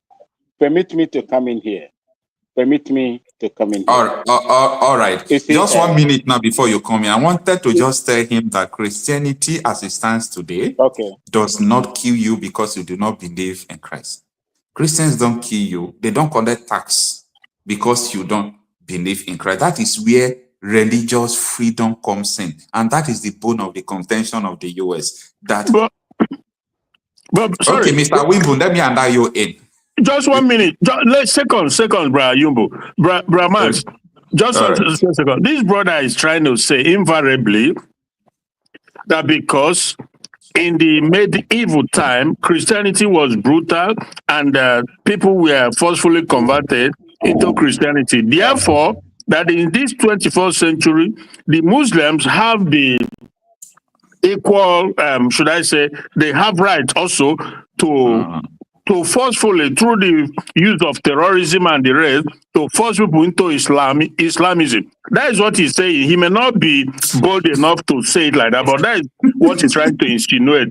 Therefore, the Muslims are doing the right thing because Christians did it. So thank you. Okay, Mr. Bolo. But that's not, yeah, but that's not necessarily what I'm saying. And I am not talking about the medieval times. What I'm talking about is older than medieval times. So, and I'm not saying that that the Muslim has the right. I'm saying the Muslim in that story, they have the justification. They have the but justification. We're talking about now. We are talking about now. Well, it doesn't matter what now is. What matters is that. But Christians are not killing you for not joining Christian. Christians are not killing you for not joining. Is there anywhere in the world where you have Christian terrorism cutting people's head all over the world as we speak now? Is there anywhere you can point to and say these are Christian terrorists cutting people's head and cutting their hand, stoning women to death? Can you tell me one? Hold on, let Awimbun come in. But sometimes terrorism doesn't have to always be physical. It can simply be the subjugation of the spirit. Yeah. Mr. Wimbo, come in before we. Let me come in. Let me come in here. You see, Obolo, I believe, looking at your name, you are from Anambra State. My mother is from Abia State, Ngwa people, but my dad is a Ghanaian. You are neither here nor there. I would like to make it clear to you because I've heard you severally coming to this platform to preach this. Look, the Christianity I practice today, remember that Leopold, the Belgian king that invaded Congo, told his people he was sending to Congo, do not go there to tell them about religion. Don't go there and tell them about God. They know about all these things. Go there, divide, rule, and conquer them. I don't know if you remember King Leopold of Belgium. See, the religion I practice today instructed me to preach to you, Obolo. I want to use you as a reference point. The religion I practice teaches me to preach to you. If you believe, I will baptize you in the name of the Holy Spirit and God. As simple as that. There is nothing like coercion. There is nothing like force. I don't know where you stand when you make these depositions on this platform. I don't know where you stand. Look, I'm just okay. Biafran people, hold on, please. Biafran people knew God before Christianity came. If you go back to your own history, I am not a full-blooded Igbo man.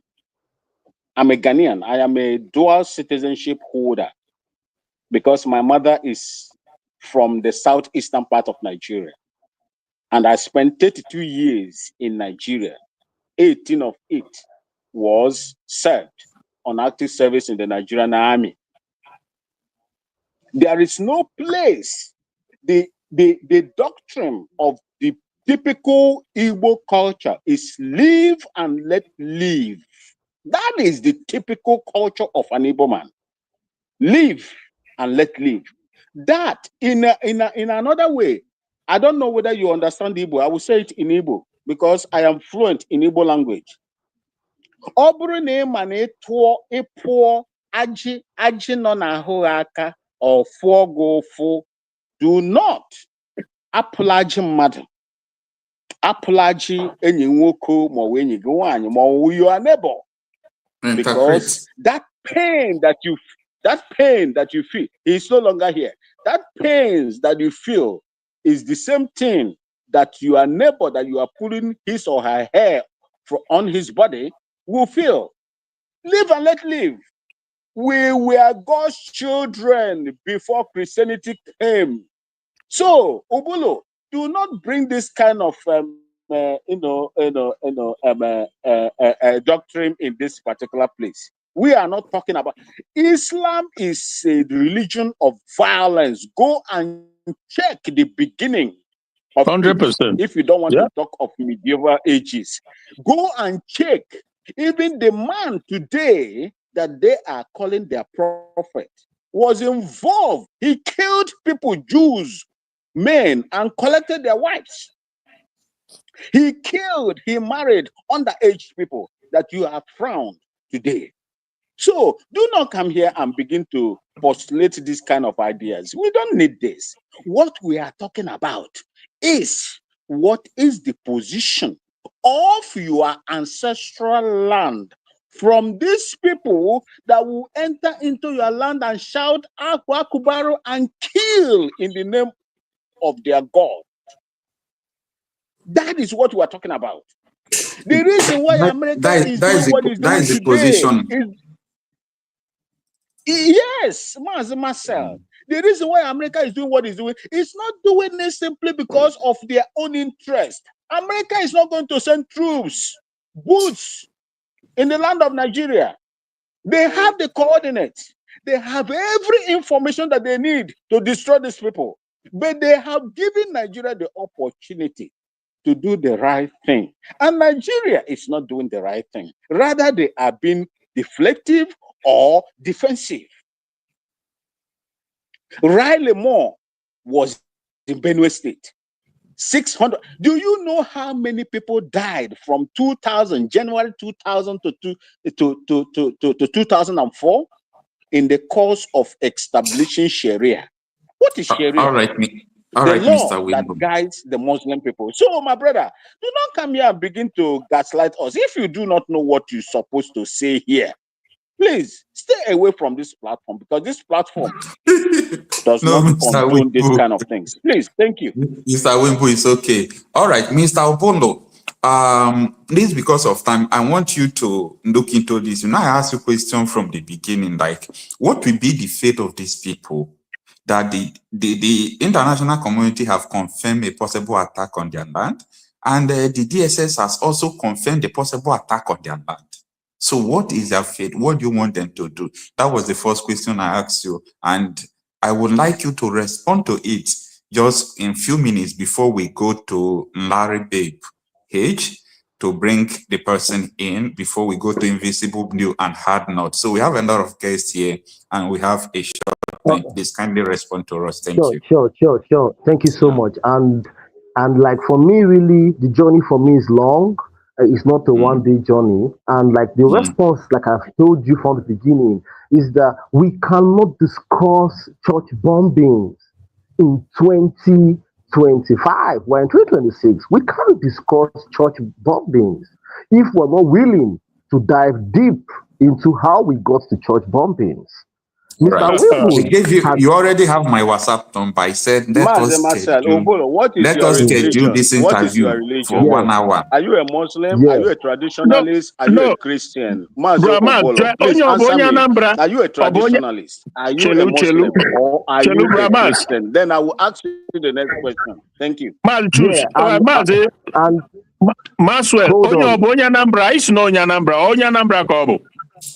no, I don't really know. Yeah. No,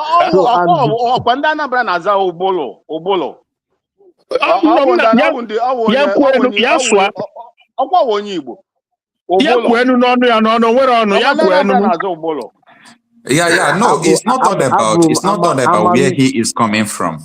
It's not about where he is coming from. I know that, bro. I know that, but you can still ask somebody, where are you from? It's permittable. There's nothing bad in it. No, there is nothing bad in it. I came out here, I told you that I'm a Ghanaian. Exactly. I came out here, I told you that I'm a Ghanaian. But my mother is a Biafran. I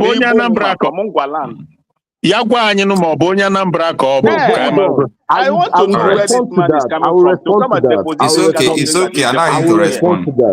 I'll respond to that. And I will tell you something, Mr. Marcel. I'm from Anambra State, and this is a serious issue because we have a soldier of the Nigerian military. He's talking the way he's talking because he doesn't know the history of the church. I'm telling you, I could go Muditain. I don't read them to the end. So for him to be talking the way he's talking, he obviously doesn't know the history of the church. My brother, you cannot tell me what I know about because you what you say here, Marcel, allow me to respond to this guy because he called me out. You cannot come out here and tell me what you read on papers. I will tell you what I am a living witness. I am a living witness. When Abacha was on the ground, I participated. I took his children to Mecca. And I escorted them. I was a member of the Special Force, if you don't know. When you hear of Al-Mustafa was my CSO. So you cannot come here and tell me what you read on the paper, then, deflect what I saw with my 2 eyes. I am the embodiment of what I saw physically happening year 2000. When I was in Kaduna, still in active service, my brother. All right, Mr. Obono. If you are, I ask you, are you a Muslim? Are you a Christian or an atheist or a traditionalist? Then I will ask you the next question, please. Mr. Okay, Wimbledon, because of time, Mr. Obono. Sure. What I wanted you to respond. You say we can't talk about church bombing here unless we dive deep into it. So I want to personally schedule an interview with you. I will give you 1 hour. Okay, there is a public opinion platform where you can now express, because at this moment we are talking about a danger that is about 1 week away from us. That the terrorists are planning an attack on 17 communities. That's what we are talking It's not next week. even So that is what we are discussing now. So I understand in that place. He's not even addressing it. He's just going on to come and tell us. I understand where you are coming from. You want us to go into history. I think we are going to have time for that later, but not now because there is an emergency on the ground now as I speak to you. Okay. But briefly, let him. There was a time in the culture of some people when they were doing human sacrifices, when they were burying people, you know, when the king died. Are they doing it today? Are they doing it today? No, ask him now. Wait, bro. Even if it's 1 minute, let him explain to us why the reason why he's defending the genocide, the terrorism that is being perpetuated today by the Muslim. Briefly, no, he said he's not defending it.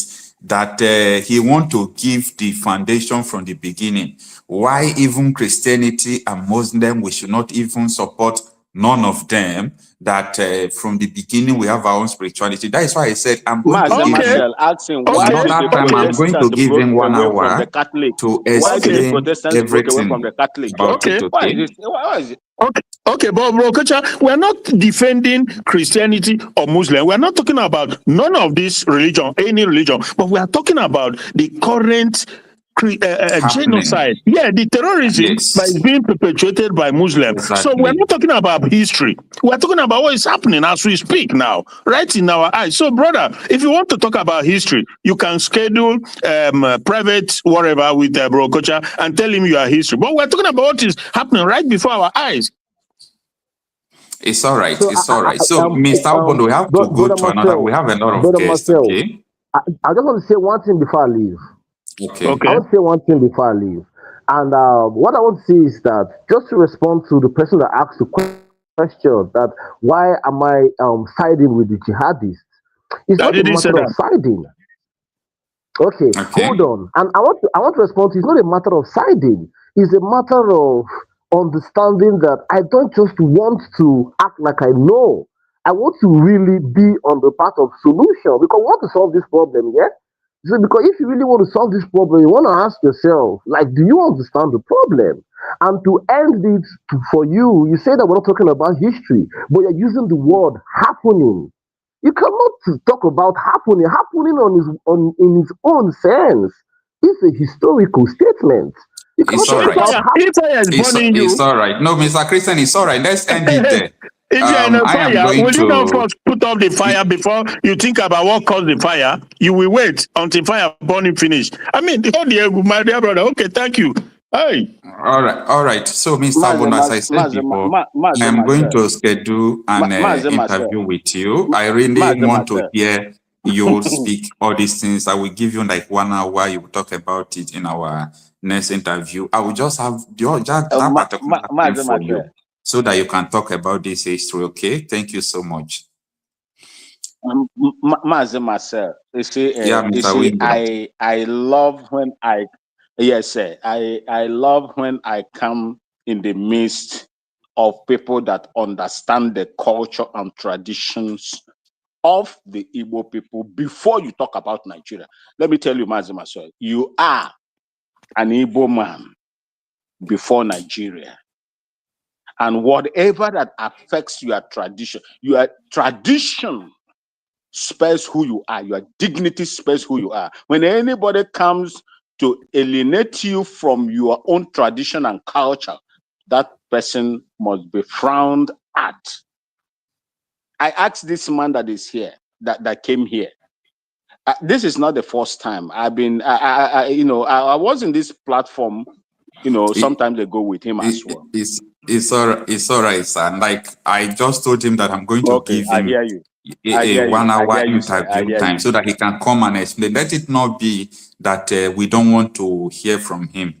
So I don't want people to deviate from the particular topic we are talking now, so that people can even proffer solution. I have about 15 persons who are from this Yelwata, and they are feeling that they are about to be attacked next week. So what are they going to do? I just wanted people to contribute and let us reason together. How can these people survive this attack? So that is it about that. Thank you so much, Mr. Awimbu for your understanding, and also Mr. Christian. So at this moment, let us go to Mr. Is it Mr. or Mrs. Nari Babe?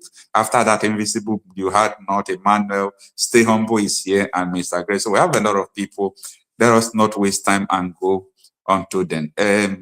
Nari Babe, you are welcome. You're going to mute yourself and talk with us. Hello, everyone. Hello.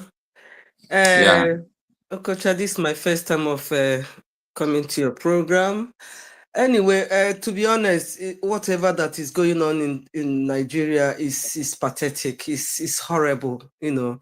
So with your topic today, my only suggestion, which I believe one of our brothers here have already said it, is for those people to please vacate anywhere they can go, because the Igbo say "Vum Kamakara" statement. You know, the country you guys or you people find yourselves in is a country that is now being ruled by terrorists, because your president can never, even if those people are slaughtered, like wasted, he doesn't care. He will never care. There is nothing like emergency or case of the 1 people or 3 people or 100 people are being slaughtered, and no one will make any movement. So the only 2 solutions we have is for them to either vacate that place, or if you people, that is, you know, thank God for your life. I keep praying for you every day, because sometimes I say, oh my God, let them not waste this handsome guy, you know, because that is a country where when you speak, you are destroyed. If you don't talk, you will still be destroyed. So they don't bloody care about you. These people that are coming or alerting the Christians they are coming to kill them, they mean it right inside their marrows. They will come. And if Trump didn't show up before then, they would become Messiah. They would be history. You will come here and start talking all these things now, debating that we never bring them back. So the best thing for me is for them to please find another place and go, or somebody can petition Trump and the government and tell them these are the threats. Please, what are you coming or are you not coming? But for me, they should please leave that place for now. And again, my next topic is about, I was there in Finland when Biafra was declared, and we all should please recognize this. It's not a joke, and that's the only solution we have now. If we recognize that Biafra is restored or declared, and everybody put hands on the plow and help financially, otherwise, and let Trump and every other country know that we have that thing, Nnamdi Kanu, Simon, everybody, I think 90% of Biafrans, they are happy to have their country back. We all should be saying it here so that the world will know that we have arrived, we have restored, we are there now. That's the only solution. As for this killing of 18, these people, they don't give a damn. They don't care. Even if Trump is coming today, they will still attack today. They don't care if they die, but they will like to waste as many lives as possible. Reducing Christians is the way they do their own evangelism, so that they will, now you can see that they say Nigeria, Muslims are 60%, while Christians are 40%. This is just by killing. And they are ready to kill you until you become 10%. If that is what you people want, okay, no problem. But please advise those locations, those places, they should leave that place with immediate effect. Let them go and leave that place. If they come and they didn't see anybody, let them burn the place, no problem. And how many years and occasions can people continue to run from their ancestral homes? But that's what it's like now. That's why it's either you guys will support Biafra restoration to be approved. Even though, yes, I understand what you are saying very well. Okay, I'm not countering what you are saying. Okay, but the people of Benue State and Plateau State, these people, about 11 of their communities have been mapped out according to the intelligence released by this US-based group, confirmed by the DSS. So I really wanted a situation where someone can talk to these people. We are talking about something that is about to happen 1 week interval or thereabout. So, and you brought a suggestion actually that they should leave. But you know, for example, now, how many community, where are they going? How possible? Is it not better they live than to die? Okay, I was listening to one of your staff that was nearly killed. That lady, she was nearly killed in her own home by these kind of people. Okay, so the best thing is to leave that place. To be honest, even if it's the whole of Biafra is vacating, these people until Trump come in and do, if at all he will come, because me. So you mean if Trump did not come, they should secede their ancestral land, everything, they should just leave it for these people? Your president and your government Shetima will never, Shetima. He said it even before he was taken to be your vice.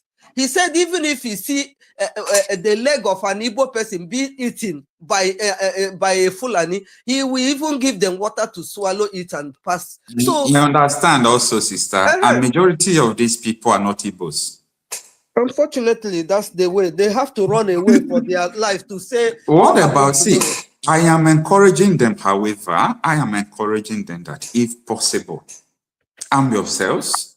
I know this period is short. Arm yourself to defend yourself, number one. I know that there are vigilante groups in those areas.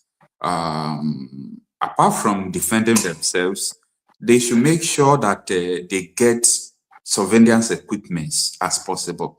I understand that war front is living, carrying AK-47 and all these things.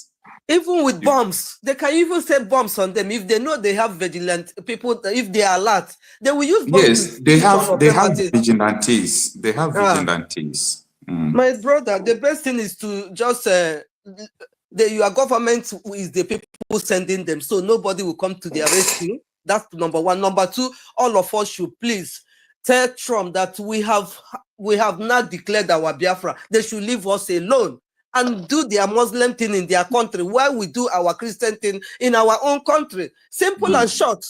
They just want to consume all of us and take over, conquer everybody. That's why they are not letting Biafra to come. Until they achieve this, they won't let us be.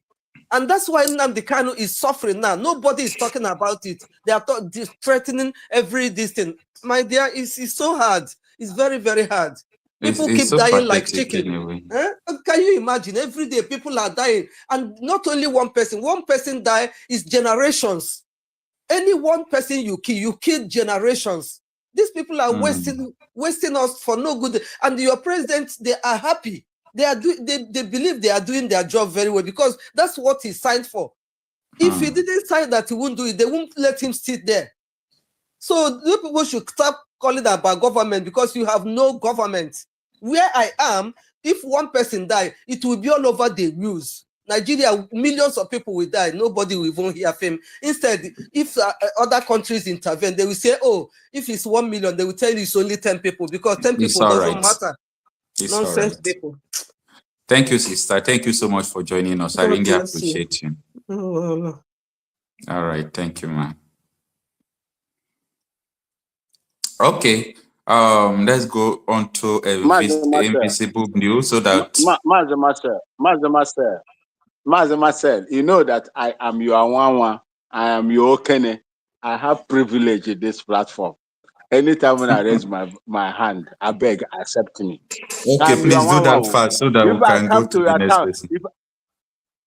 You see, my sister, thank you so much for this contribution. I don't know, is she still here? No. Oh, okay, she's gone. I thank you so much for what you have said here today on this platform. This platform is a very formidable, apt platform. And whatever you publish in this particular place is nothing far from the truth. Master Marcel, I pray for you anytime I go to sleep. Yeah, I pray for you anytime I go to sleep. Because it is not easy to be in a country like Nigeria where opinions and the rights of people are trampled upon, and you are doing what you are doing. I say, may God continue to bless you for giving us this opportunity to speak. I'm a Ghanaian, Mazima. We've been communicating, but there are some certain things I detest when it comes to my mother's ancestral land. That is the Igbo land, part of Biafra land. I would not sit here and watch anybody come here to gaslight us. I won't do that. I will not do that. It's okay, Nobody must come here to gaslight us. We are fighting against the criminalities and terrorist, jihadist activities that is going on. And if we don't do anything, if we don't do something right now drastically, the land of Biafra, the demography, the religion, and everything will be changed. Because Nigeria, that has monopoly of weapons and everything, will not allow you to defend your land. It's all right. They will not allow you. Before I round up, just give me this 30 seconds.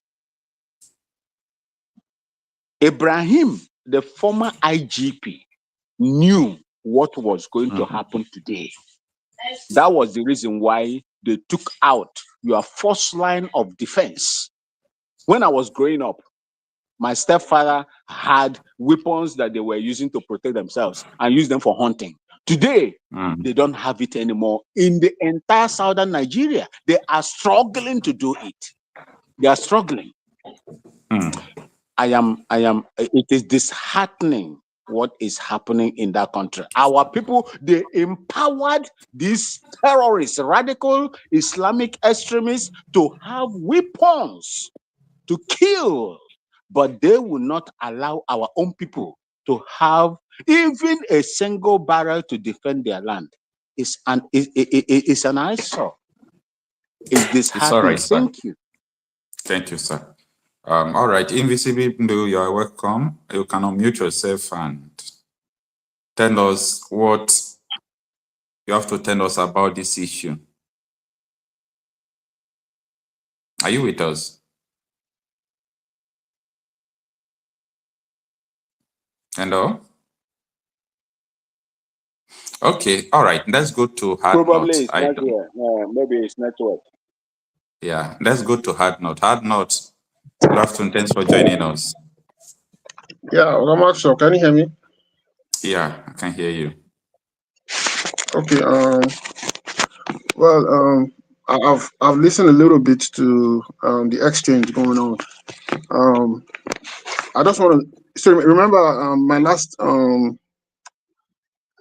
communication with you. If you remember, I was worried about the impending harm that might come to Igbo people who are in the north, and who are even also in our region. So let me bear my mind, So let's. I hate up to miss what the issue actually is. I know you want to talk about what might happen in 17 days time around Christmas. The Madala Day bombing. I was actually working that. I was on duty that day. If you remember Madala church bombing in 2011.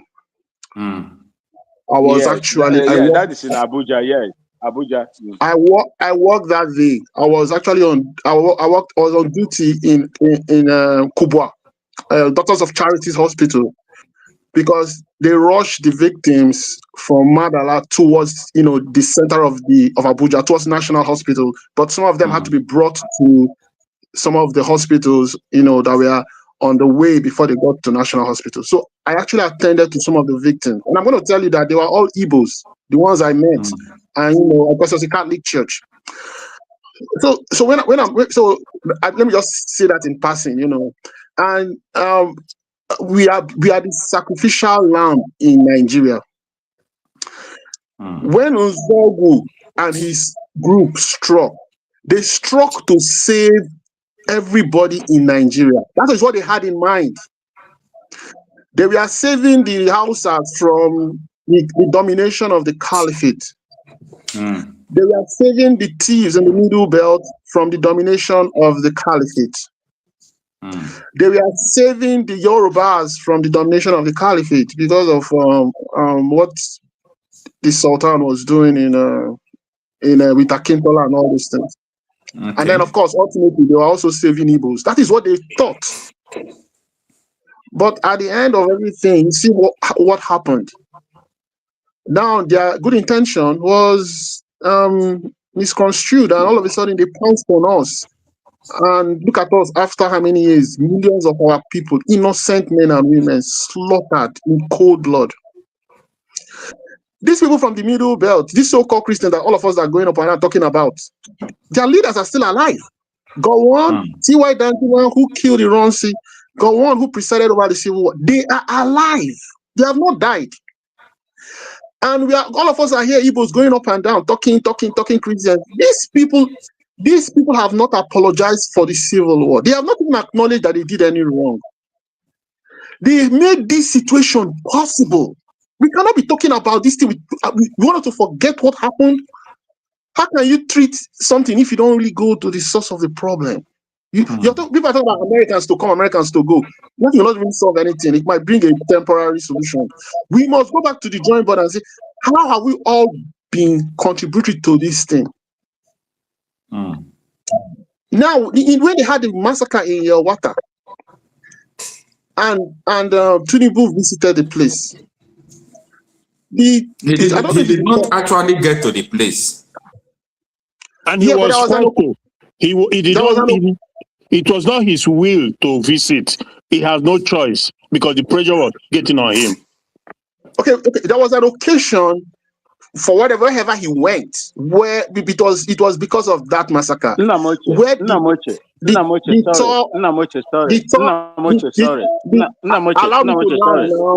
Can I say this before you go on? No, hold on, please. You will go on. See, Tinubu visited Yelwata. What happened immediately? He left Yelwata. There was an attack and killings in Yelwata. Go on, Charlie. Thank you.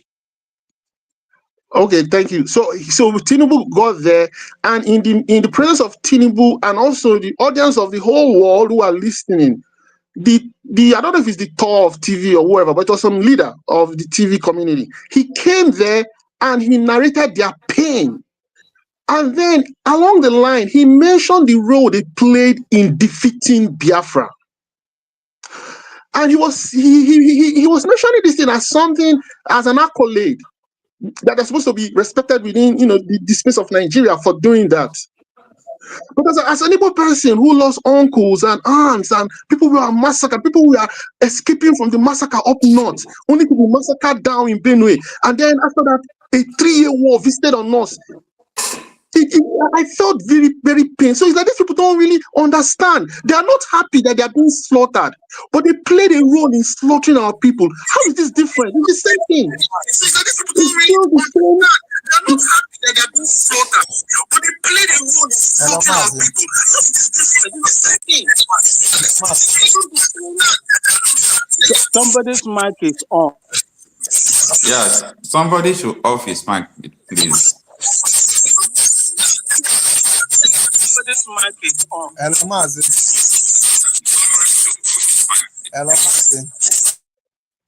Yeah, I'm still here. There's background noise. So what I'm saying is that they are still jubilant that they defeated Igbo Biafrans. But now you want us to have a concerted effort to save them. How does it make sense? Because it's the same thing we're all running from. It's just that our own problem preceded theirs. And now theirs has come to them. So we are trying to form a front with these people who have not even acknowledged what they did to us. 6 million people is not a joke. 6 million. Do you know what that is?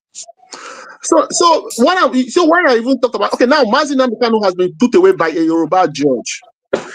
People are not, nobody is rioting. The so-called Christians in the Middle Belt are not rioting. The so-called Hausas are not rioting. Nobody is protesting. Everybody has the same thing, that thing that we have in our nature as Black people. We are very wicked, we are very dishonest, and we don't really care about the other ethnic group. So that is what is playing out now. So someone like Nnamdi Kanu, who articulated the problem of indigenous Nigerians, he's locked up. So that brings me to the final thing I want to say. The problem in Nigeria is not even really religious. I'm telling you, it's ethnic. We don't care about religion that much. We just pretend.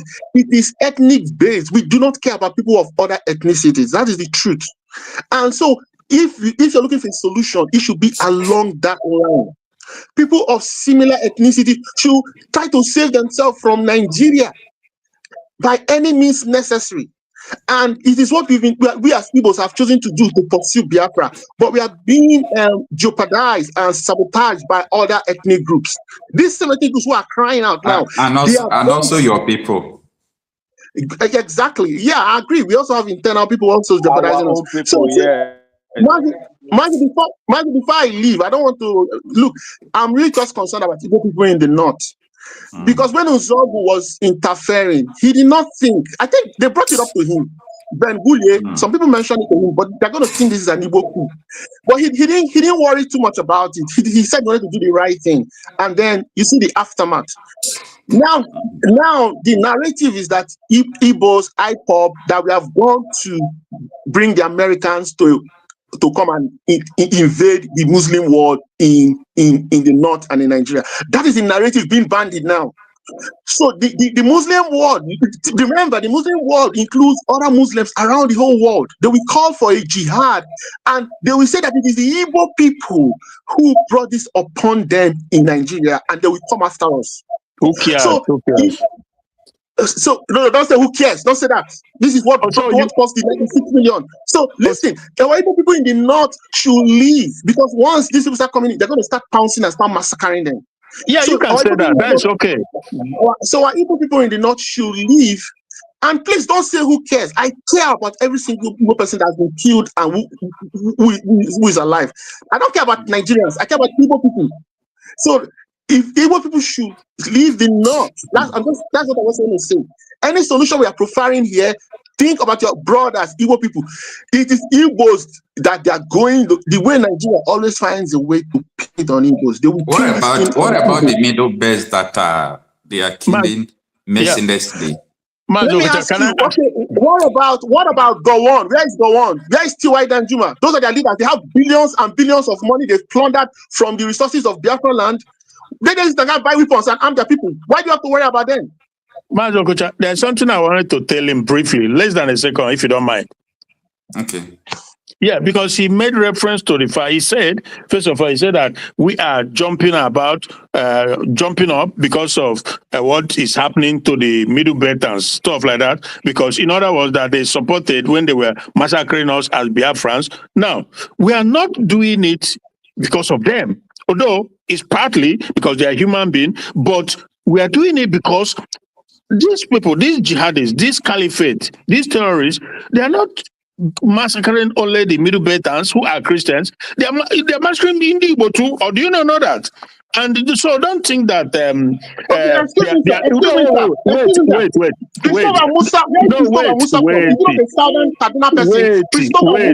Wait. Christopher Musa is a southern Kaduna Christian. He's supervising the massacre and killing of Igbo boys in the southeast.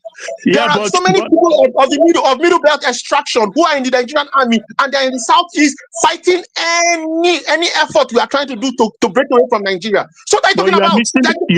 You are missing the point, my friend. You are missing the point, because they are not these terrorists. Igbos are almost, let's say, 80 to 90% Christian Judaizers, and they are also African traditional believers. So don't think that we should just keep quiet, sit back while they massacre the Christians in the Middle Belt. They will come after you too. So don't even get that because they massacre us during the Civil War. Therefore, they are not going to massacre us again. Listen, now let me talk. So the point is, if you want to tell Igbos in the north to come back, Mazen Kanu has been shouting this over the years. Everybody has been saying training. Come back. No onye dị ndụ na-akpa ego. Onye dị ndụ na-eme anything. But okay, if you don't want to come back, just see that you can defend yourself whenever something comes, because it's coming. That you can take to the bank. They will come. And when you said that they will say that it's in the border bring America.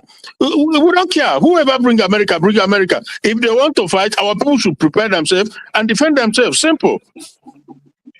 Okay, it's okay, Mr. Christian. Let's allow someone that is talking to finish. Mr. Hardnot, we have a lot of people, so finish up so that we can go to the next person. Okay, so before my brother go on. Okay, go ahead. Okay, so look, the main reason why I called in is because I talked to Maswell before, and I was really worried about our people up north. If it's about what we are doing to protect ourselves, it's not today we started. We went to a civil war. We have IPOB. We have that is where our people should key in. And the enemy we have is formidable. We have IPOB, we have Nnamdi Kanu, we have things that we should key into. Now, so that is to protect ourselves. People are contributing money. That is to protect ourselves because our enemies really want to take our land from us. What I'm trying to say is that what I'm trying to say is that this thing of Christian is not a formidable front. That is why I started pointing out what the Middle Belters have done. So when we are trying to talk about Christian, we should be careful. That's what I'm saying. Thank you. Okay, no problem. Please just in 1 minute before we go to the next person. You know, what we are discussing in this topic is all about something that is very urgent, about the U.S. group report confirmed by the DSS that there is a possible attack on these communities in Benue, part of Enugu State, Southern Kaduna, and Plateau State. So that is what we are discussing. Like, what do you have to tell these people? What are they going to do? Okay, but Manzi, how is this different from all the things that have been happening since? It's two things. If you don't want to die, right? Then you have to vacate. Shall we allow it to continue to happen? Wait, is it that you vacate or you get weapons and defend yourself, right? So if the Nigerian government is not allowing them to have weapons, then they'll have to vacate. It's not rocket science until they can procure weapons. But these same people cannot just be quiet. They have to join in and start protesting, free Nnamdi Kanu. We are sorry for Biafran war. We fought on the right side. We now understand what the problem is, and that it will make sense. Everybody will be on the same band. So. Okay. All right. Mr. Wimbu, we have almost 7 people on board, and we have a lot of things to discuss, but just talk to us in 1 minute, please, so that we can just move fast, please. Yes, what I want to say is this. Biafrans, do not trail on this path of destroying yourselves by forming groups. There is a thin line. See, the reason why I open my camera is for each and every one of you to see me. I'm a Ghanaian. I am not full-blooded Biafran.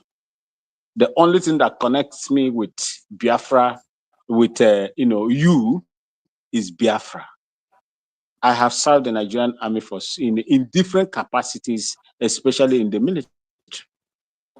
I am here to tell you, no matter the discrepancies that you have within yourselves, the destruction will come from you. You. Before they get to Ghana, we will form our own shield and we will deal with them just like we deal with them when Nana Akufo-Addo was here. They don't have that privilege to come here and deal with us. And I will tell you here today, go and read the constitution of our country, Ghana. There is no full animal, no matter how long you stay in Ghana or live in Ghana, that will have the right to become a citizen of this country. Because we know the antecedents of this Fulani Caliphate people. We know them. Exactly. But in Nigeria, you have a country. You have a country that, fraternize with them. Simply because of the vote they get. This is the reason why I come out in every platform. I will tell you, the last thing you would do, one of the most dangerous things you would do is to fight yourselves. A house that is divided would Cannot never stand. stand strong. All right, thank you, sir. Thank you. Thank you, sir.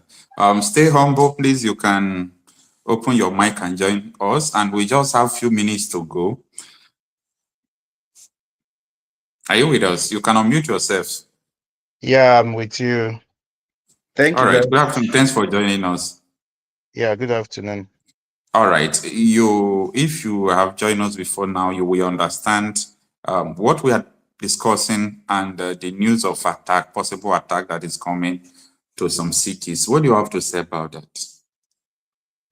Yeah, I would say I've followed you for some weeks now. I discovered your channel at some point, especially during these whole America's involvement in the Christian genocide in the Middle Belt. And yeah, I think since then I've followed you religiously. I am a student of history, a student of Nigeria history, really. So I've followed everything Nigeria since I was a kid, really. And I have been There is listening. no more history in Nigeria. They abolish it too. Yeah, it depends on what you call history, really, because when we talk about history, sometimes people would usually think about the books, but there are so many aspects of history, really. Even when I was, let's say, in secondary school, for example, when I used to read the papers very, very religiously, your Daily Independent, your Sun, your Vanguard, Punch, what have you. Those things we read then, we followed those elections, 2007 to 2003, in detail, are things that could be regarded as history now, right?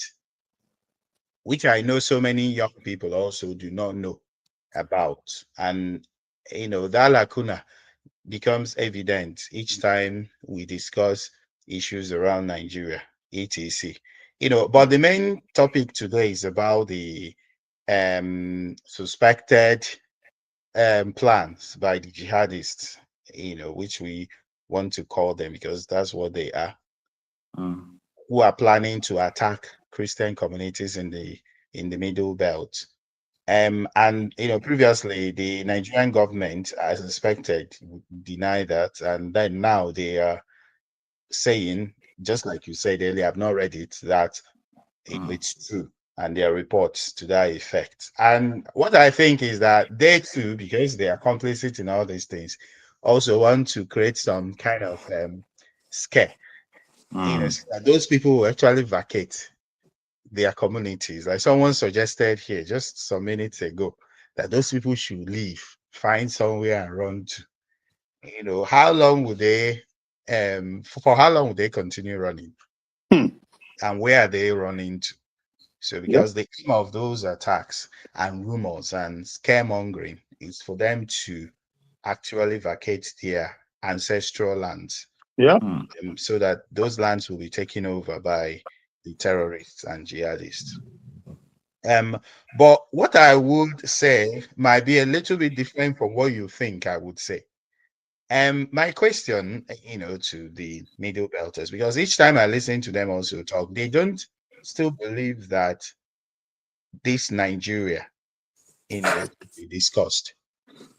So they still hold firmly this belief that since the British man has cobbled together what he called Nigeria, which is his personal business, which is reaping from, that it should remain like that.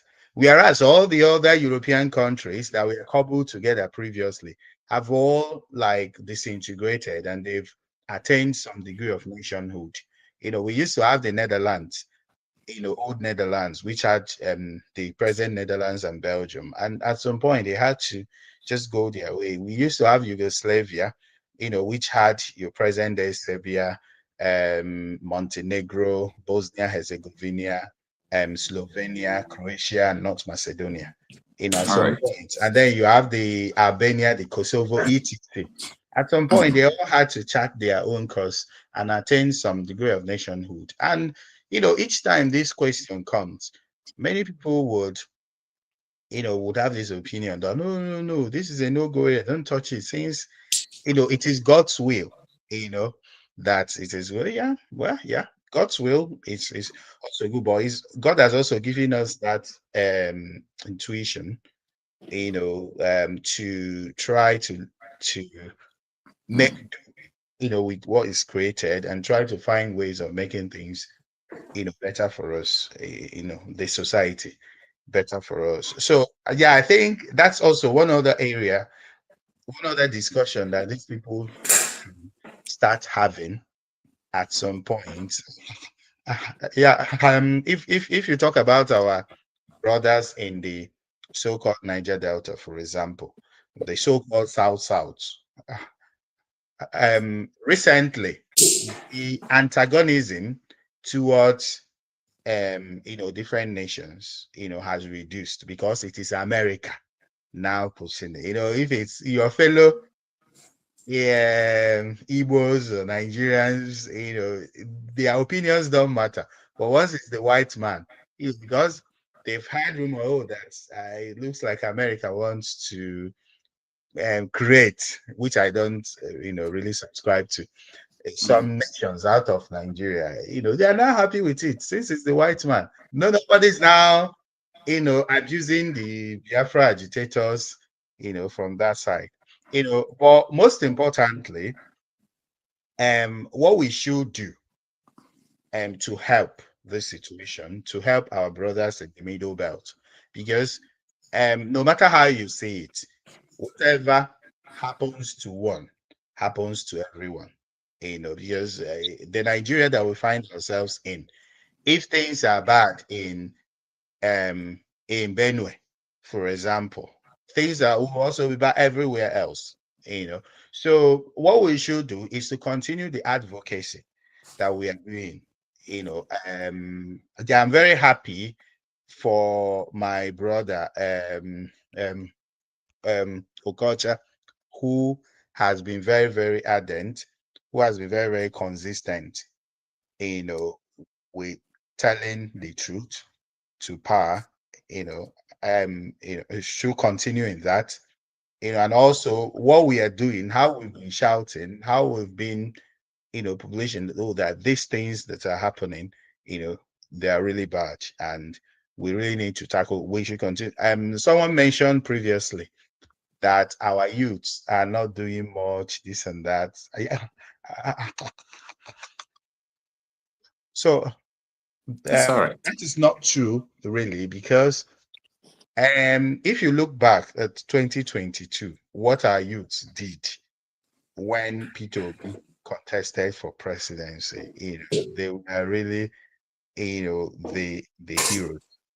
Yeah, so I don't subscribe to the fact that the youths are sleeping, because these are American people and the whole world, they read what we do, they watch what we do, both on social media and everywhere, and they know that we are solidly behind the move for a total turnaround in Nigeria.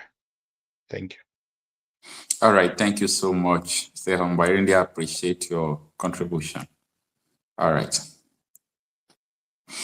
Okay, Ambel, you can unmute yourself. Thanks for joining us. Good afternoon. Hello, can Maz. You hear me? I can hear you. Hello, Maz. Yeah, good afternoon, sir. Thanks for joining us. What do you want people from Benue State, people from Plateau State, Southern Kaduna, part of Enugu, what do you want them to do? Some persons are saying they should vacate, that people should read DSS report very well, that if your city is affected, I should vacate. But I said that more than vacating, you can't continue to be running. You should prepare to withstand these people when they come. And let us also be sounding this alarm about this attack. What you yourself have to say about this? Hello, Mazi. First of all, I want to appreciate you for what you do. Thank you. Yeah.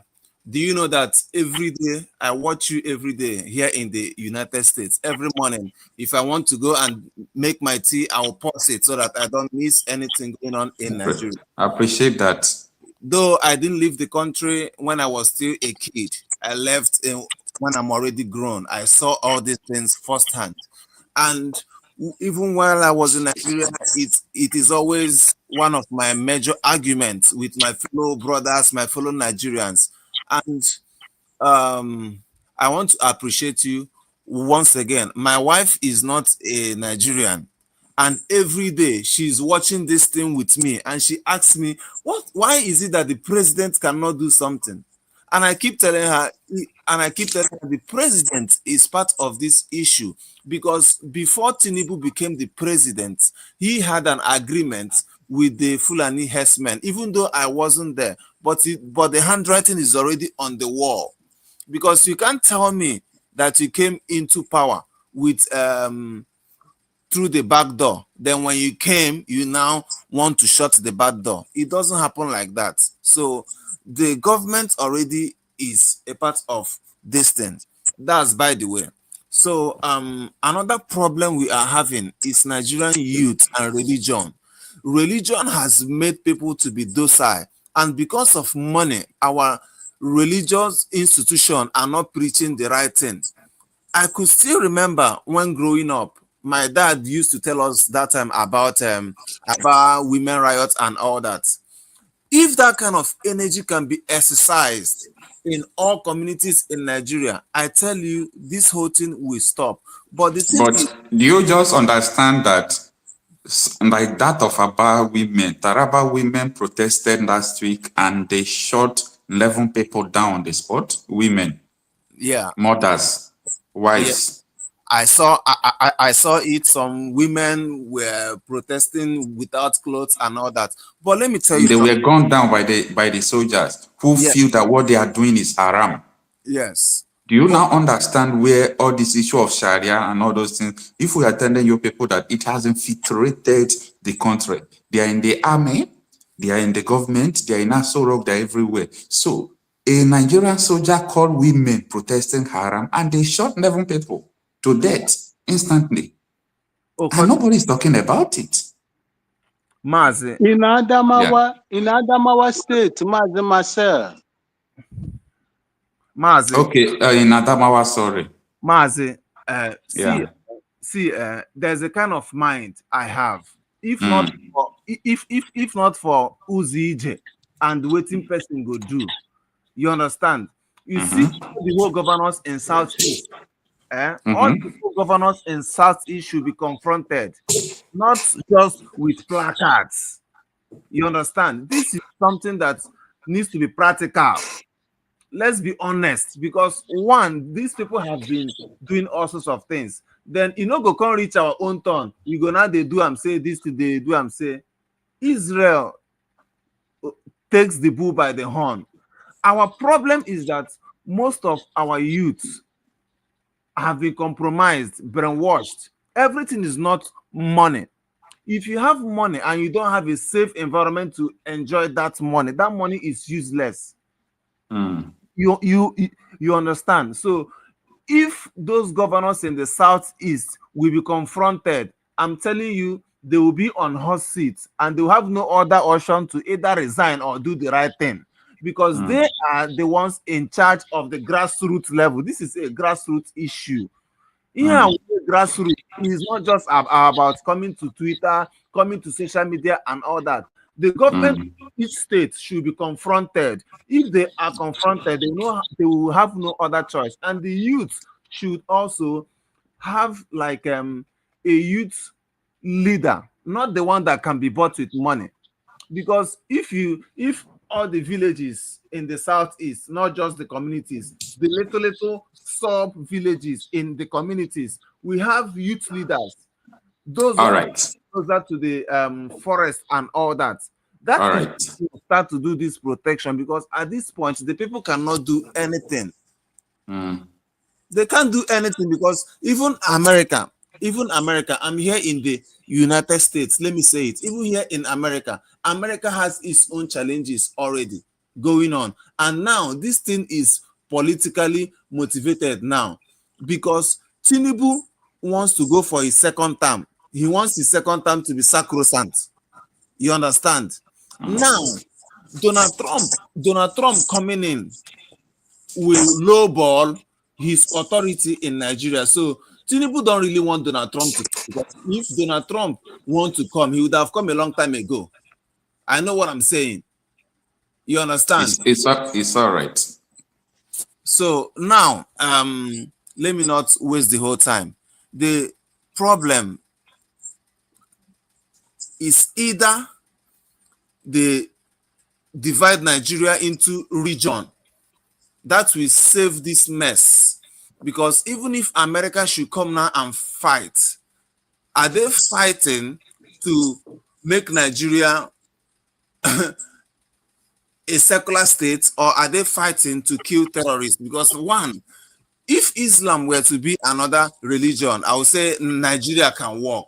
But Nigeria cannot work if Islam is involved. So either they share Nigeria into region, that is the only solution, or a government that will come and change that constitution, because if that constitution is changed, anything anybody does outside of the constitution will not be criminal. But the constitution already is compromised. So some things that somebody will want to do, if they check, okay, just like Nnamdi Kanu is there, assuming the constitution is okay, Nnamdi Kanu will not be there in the first place. So it's either they change the constitution of Nigeria or they break Nigeria into regional governments. Any of these two, if they don't want to give Biafra, because Biafra is not going to, I don't see Biafra coming anytime soon. The only solution now is either they share Nigeria into region, like it was during the time of Ojukwu them and all that, or if anybody can unseat Tinubu, the person should work on the constitution of Nigeria. These are my two opinions. Thank you, Okocha, and I'm still watching you on the TV, and I'm watching you on the phone now. And my wife is laying right beside me, and she's pissed because I don't watch any other thing other than Nigeria. That is to show you how fucked up it is making me. All right, thank you, my brother. I really appreciate you. Master, let me just use the 10 seconds to address the last speaker. See, I will always reference to my own position. I'm a Ghanaian. You are a Biafran. Your mother, your father are Biafrans. Biafra will come or will not come because of your actions and inactions. That is what I will tell you. If you fight for you are in the US, you have your documents, you are a citizen of the United States of Biafra. You have every right to do what the Middle Beltons, Reverend, what is his name? Ezekiel, that Choma, Reverend Anagbe did. They did not sit down. They came out, they cried, they complained to America, and America has responded to them. Biafra has not come because most of you in these areas, America is the land of authority, world authority. That is America. If you do not speak for your own people and your ancestral land, America will not come to speak for you. Go and you have representatives. You have congressmen in your county or in your state. Meet them, speak to them, write to them, to give them evidences of whatever that is going on in Biafra land. And they will respond to you because they respect human rights. Thank you. That is what I have to say to the last speaker. All right. We are very soon coming to an end. Let us see to you can unmute yourself and join us in this conversation. Hello. Yeah. Okocha, can you hear me? Yeah, I can hear you. Good afternoon, sir. Thanks for joining us. Thank you. Finally, I'm here. Okocha, first of all, I am going to say thank you very much for the good job that you are doing. Thank you. Yes, because if not what you are doing now, people will not be gathering here and be seeking for opinion and other things. Exactly what Mazin Nnamdi Kanu is doing. But I applaud you because not everybody is a coward. Some people have to take the bull by the horn.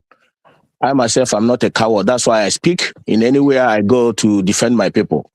But not Igbo man that I'm going to defend. Sorry about. Don't get me wrong. Not every Igbo man I'm going to defend.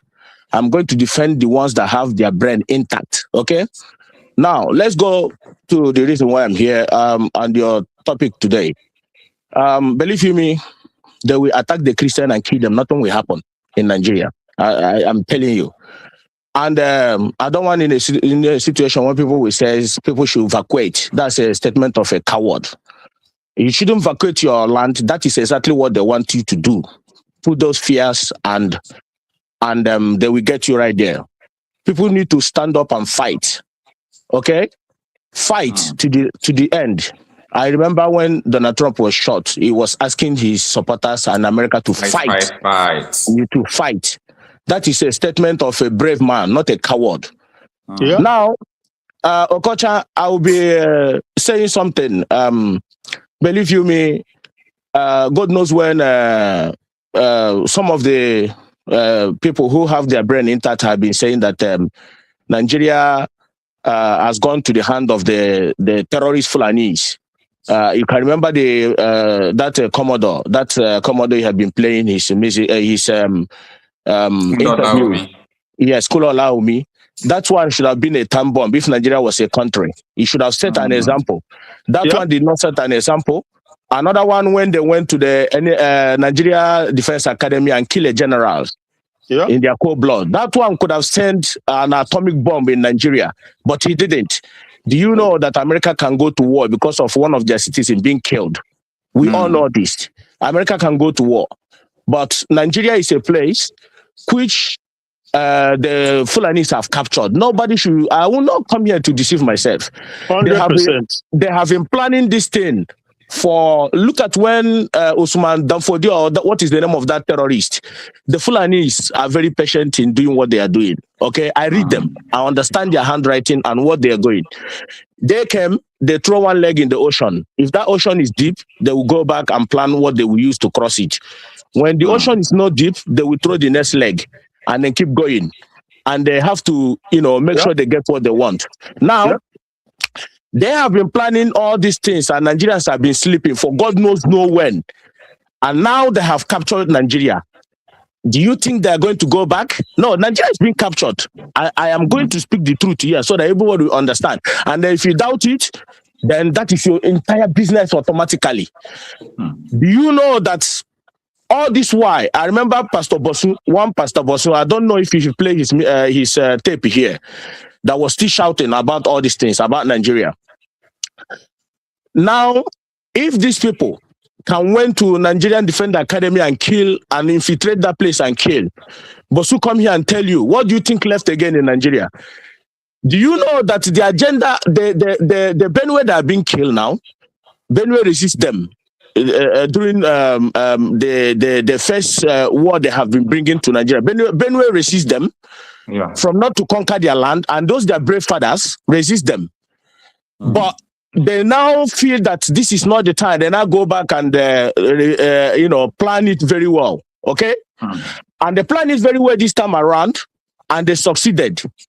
Okay, now that is why you see it's difficult now for you to say any Nigerian army and police you are seeing now are neutral.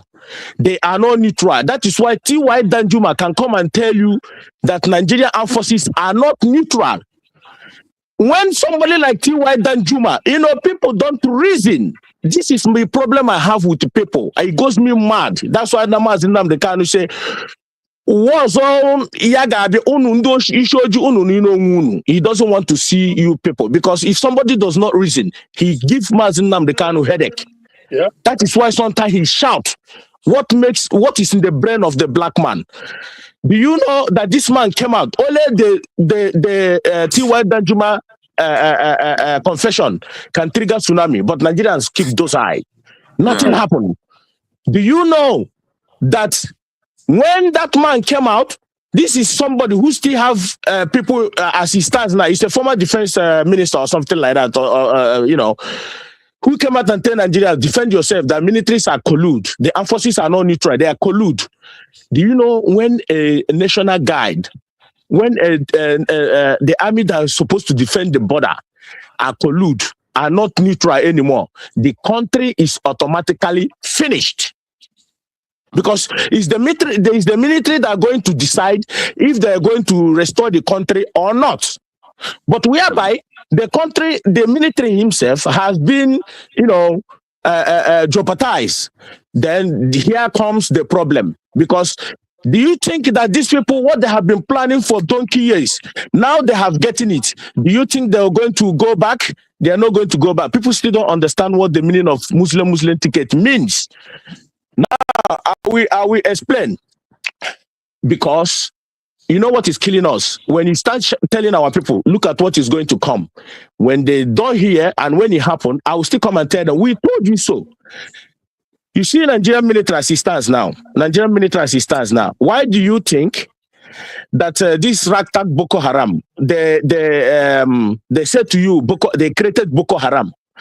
And people see it as something like it's just some lunatics who within AK-47 trying to disturb the part of the country, the northern country. You know, when they were started, they said to them that you never come down to the south. We were all saying, you never come down to the south. Let them kill themselves there. No, I said to them, no. Now they use Boko Haram. When Usman, read the handwriting, when Usman Donfodio was trying to do all this rubbish, they resist them. It was resisted, but they go back and go to the drawing board. How did they go to the drawing board? They start forming this terrorism. All this terrorism, you see, they form in the north. Now, those terrorism, when you look at it, you think it's ordinary terrorism. No, it was their plan. They know what they are doing. And now they have using this terrorism to capture Nigerian army. That is why Nigerian army cannot shoot them. That is why you see some of their colleagues, when they say that they want to kill Boko Haram, they rather assassinate them or they kill them. They say that they are killing too much Boko Haram.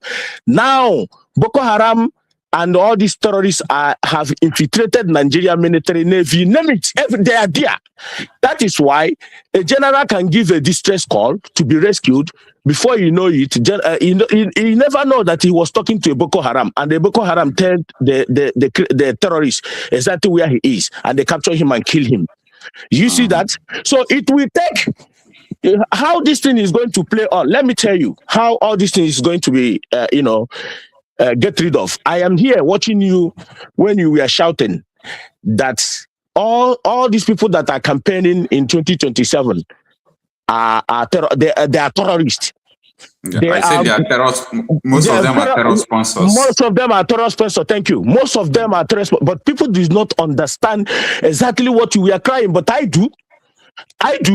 You were saying it here, that some of these people are going to campaign are terror financier. You know why? They want to do those things. They still want to hijack power so that all these things they have put in place will not slip away from them. That is exactly what they want to do.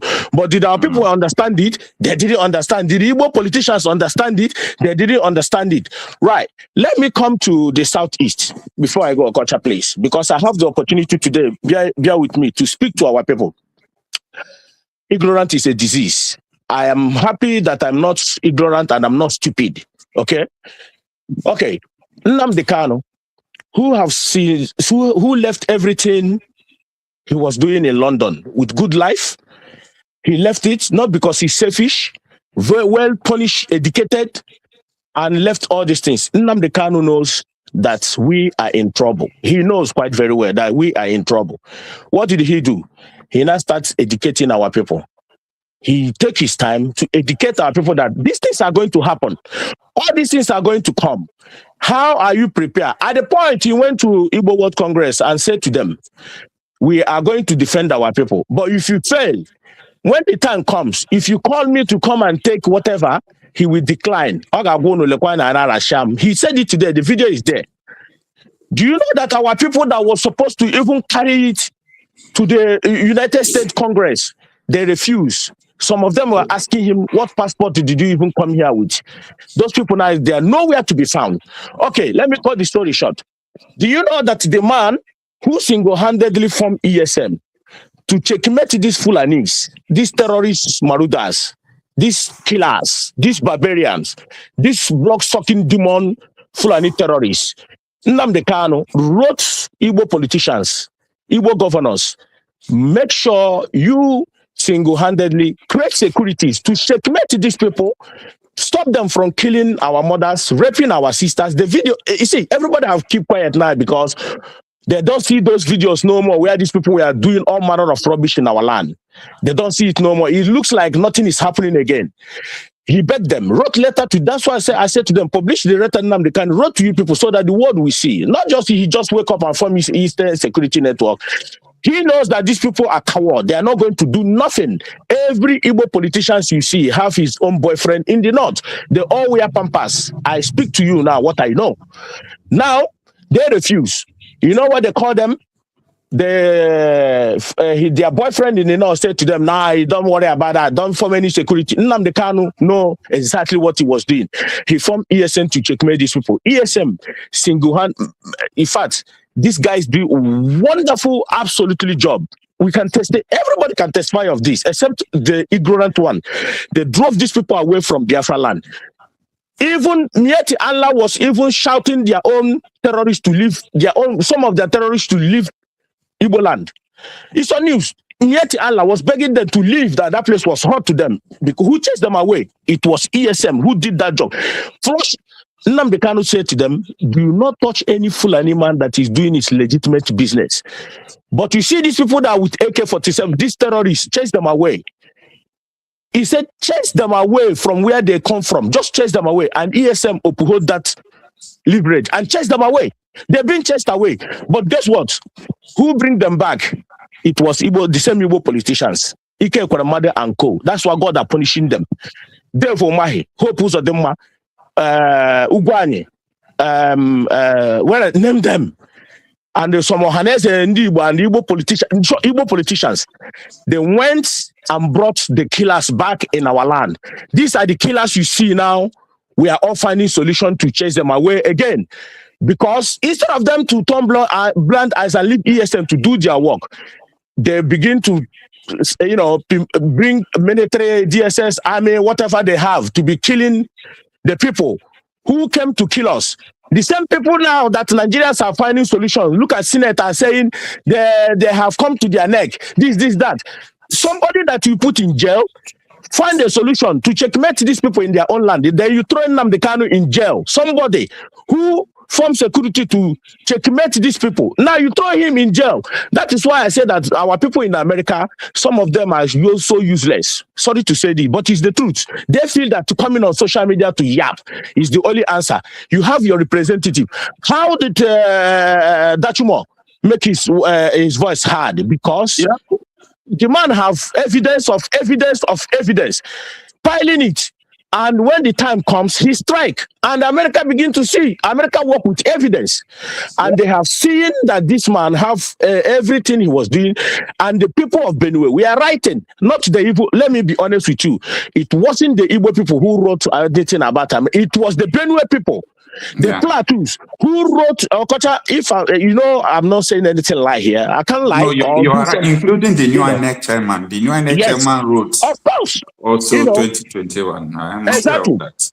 Now they wrote these people, and these people had their cry. Even some of their bishops in America, they had their cry. How do you get the American population? How do you get to the American senators? You have to lobby. You have to do. That was exactly what Nnamdi Kanu was doing, paying a whole very huge of money, lobbying them to see. We all know what they told him. The same thing Nnamdi Kanu told them. That is what they see now. But quite unfortunately, they came to Benue. They have seen the evidence they have looking for. But what is the Igbo politicians doing about these things that you see happening? Because it's going to boomerang. We all see this thing now, looking at it as if, these people are in our land. They are there. They are there waiting patiently. You know what they are doing now? They are picking our people one by one, killing them one by one. That is what they are doing. As I speak to you now, go and check. In Igbo land, you see a youth goes out, you will never see him. If you want to know what I'm saying, Look at Nosonkwa handwriting. Tomorrow you will see missing people, missing person. The next time you see missing person. This is how they are picking our people, killing them one by one. But we have politicians, we have governors, we have PGs, we have Igwes. They do absolutely nothing because when they can't speak. You know why? Because when you have committed your hand with some evil, when you have eaten the blood money, you have no say whatsoever again. You have no say. You can't turn back. Yeah, they can no longer turn back. You can no longer turn back because you have committed yourself. They have evidence on you. Okay, let me give you an instance. That's why I say that some of our people, I will never, not only Igbo people, not every Igbo man or woman that I'm fighting to protect. No, some of them deserve to go beyond whatever where light does not shine. I'm telling you the gospel truth. Do you know that these people, the Fulanis, took their time to, do all manner of evil in the southeast? Do you know what they did? Then they see that IPOB and ESM are formidable that you cannot push down. They begin to dish out propaganda about ESM and IPOB so that it goes into the minds of the gullible ones. And they succeeded in doing it, no doubt. You know me, I don't lie to myself. They succeeded in doing that. Now, when they are pushing those narratives, you never ask them, what about your own terrorists in the north? How do you checkmate them? Then you are calling our own politicians to checkmate IPOB and ESM. They're not. We are doing this call, and these governors and round up, sir. Yeah, I will round up now. These governors and whatever they call their name are pushing propaganda on our own people, which they know that it's not true. Now, and all part of everything that pains me most, that I cannot sleep sometime, it was Dave Omahe who single-handedly brought insecurity in Southeast. We all know this. We have the evidence. If he come to, that's why we are calling on him. If he deny it, then we will show him the evidence. Dave Omahe single-handedly formed a Ebubago. Do you know who are these Ebubago? These Ebubago them are these SARS that Nigerians you said they don't want anymore. Don't be deceived. There are SARS full of Fulanis and some Yorubas there, and some Igbo people they pay to be taking them wherever they want to take them to. These are condemned criminals. SARS, they are the people you see in the name of Ebubago.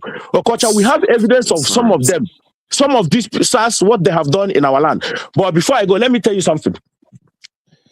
Anybody, I was so happy when Trump said he's going to come with facts and furious, whatever he wants to come with, even with nuclear bomb. I absolutely applaud him. But let me tell you the worst thing that pain me most now, that gets me sick, is because we should be thanking God that Trump alerted the world about the case of Christian. We should be happy.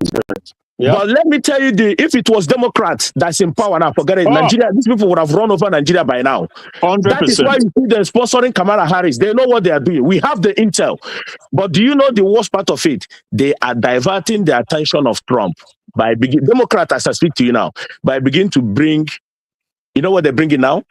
Epstein file, which they know that Trump is innocent of all those things, to divert the attention of that man. Do you actually think if Donald Trump was into those rubbish formed by, we know who formed those? Epstein. Yeah, we know Epstein who. Yeah, they use it to be diverting the attention of that man so that he will not think right.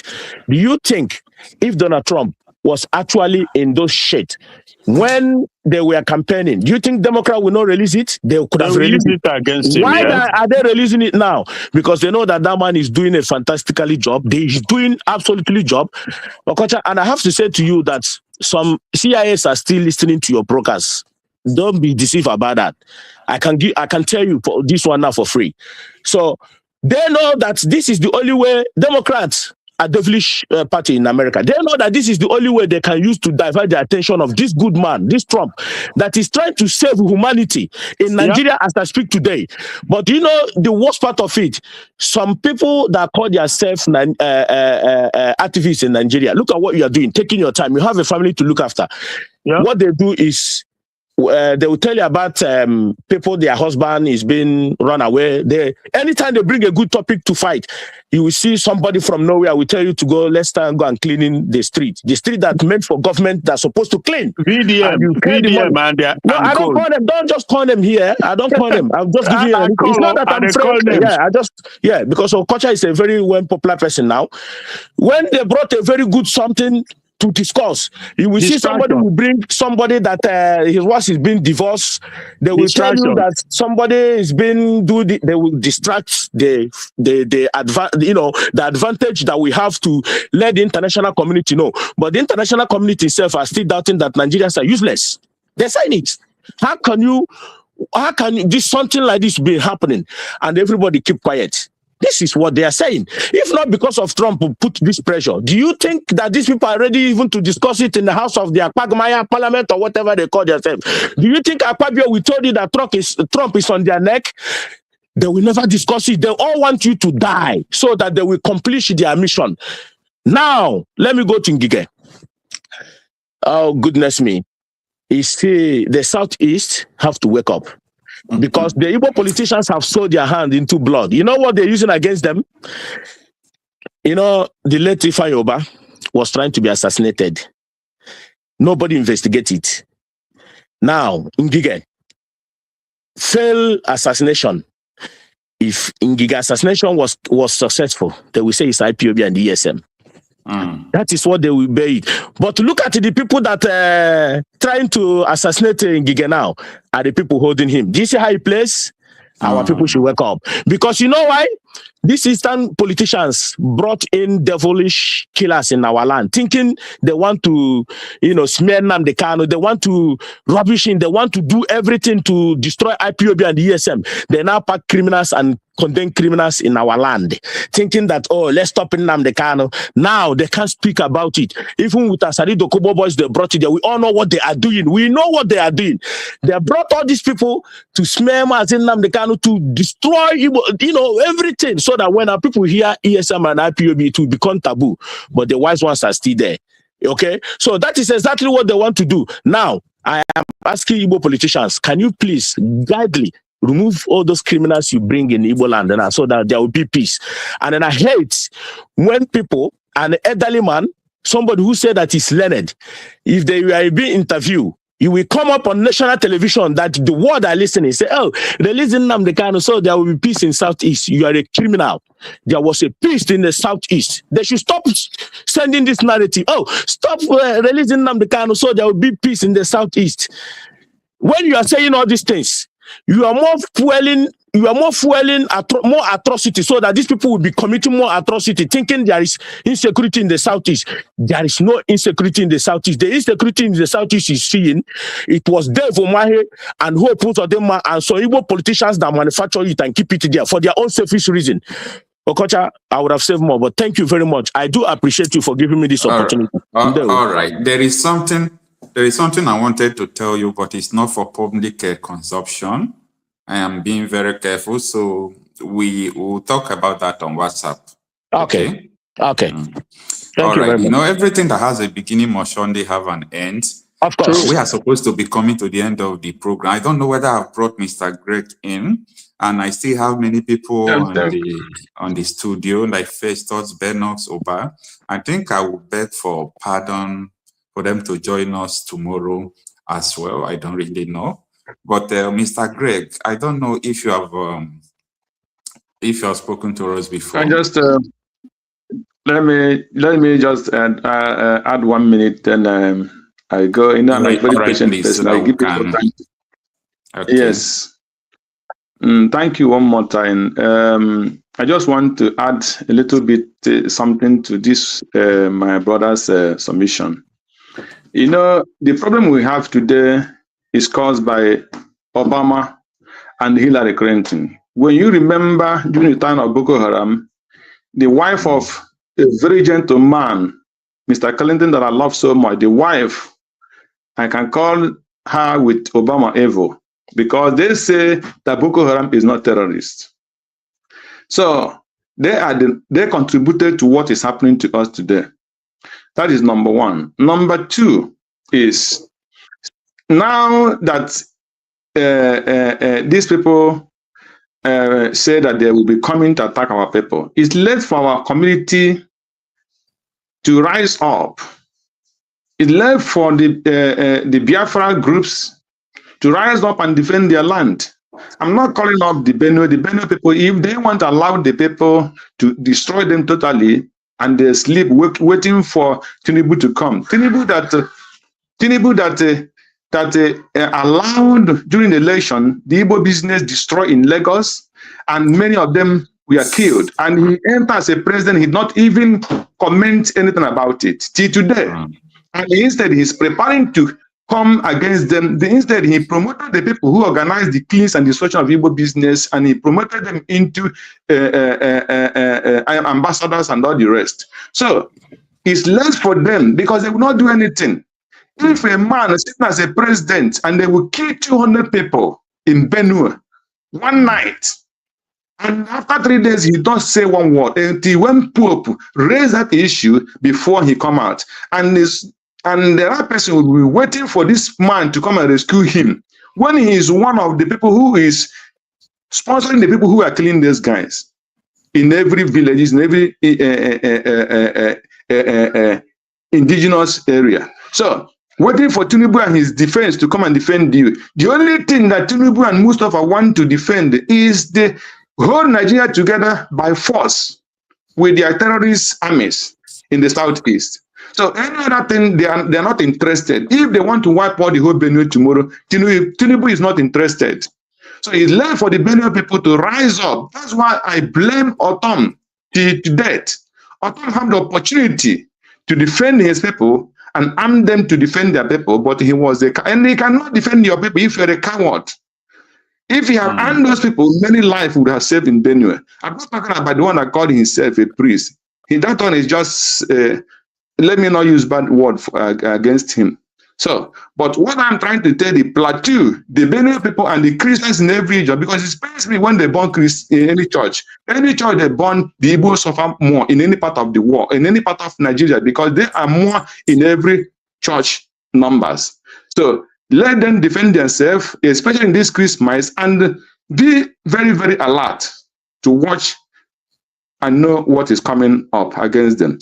Let them not wait the Nigerian government. If they win Nigerian government, they will all be wasted. Thank you. God bless you, Master Culture. Right. Thank you so much, sir. And with this, we are coming to the end of the program. Mr. Christian, I don't know if you have anything to tell us before. Yeah, bro, Coach, let me just, this is specifically for you because, it's a tip. So I want to, the information, the intelligent information that goes out about the planned massacre in this Christmas. Trump's administration and the congressmen, the Republicans, they've been briefed on it. And they have been briefed on it. I'm aware of that. And this Tinubu administration has been put on the spot. So what I'm saying is that you watch and see that because this terrorism going on in Nigeria, they are being regulated. The activities are regulated by the government. This government of Tinubu, people don't know these things. The way they strike, the places they strike, how they strike, the kidnapping, everything is regulated by the government. These are top stuff I'm talking about here.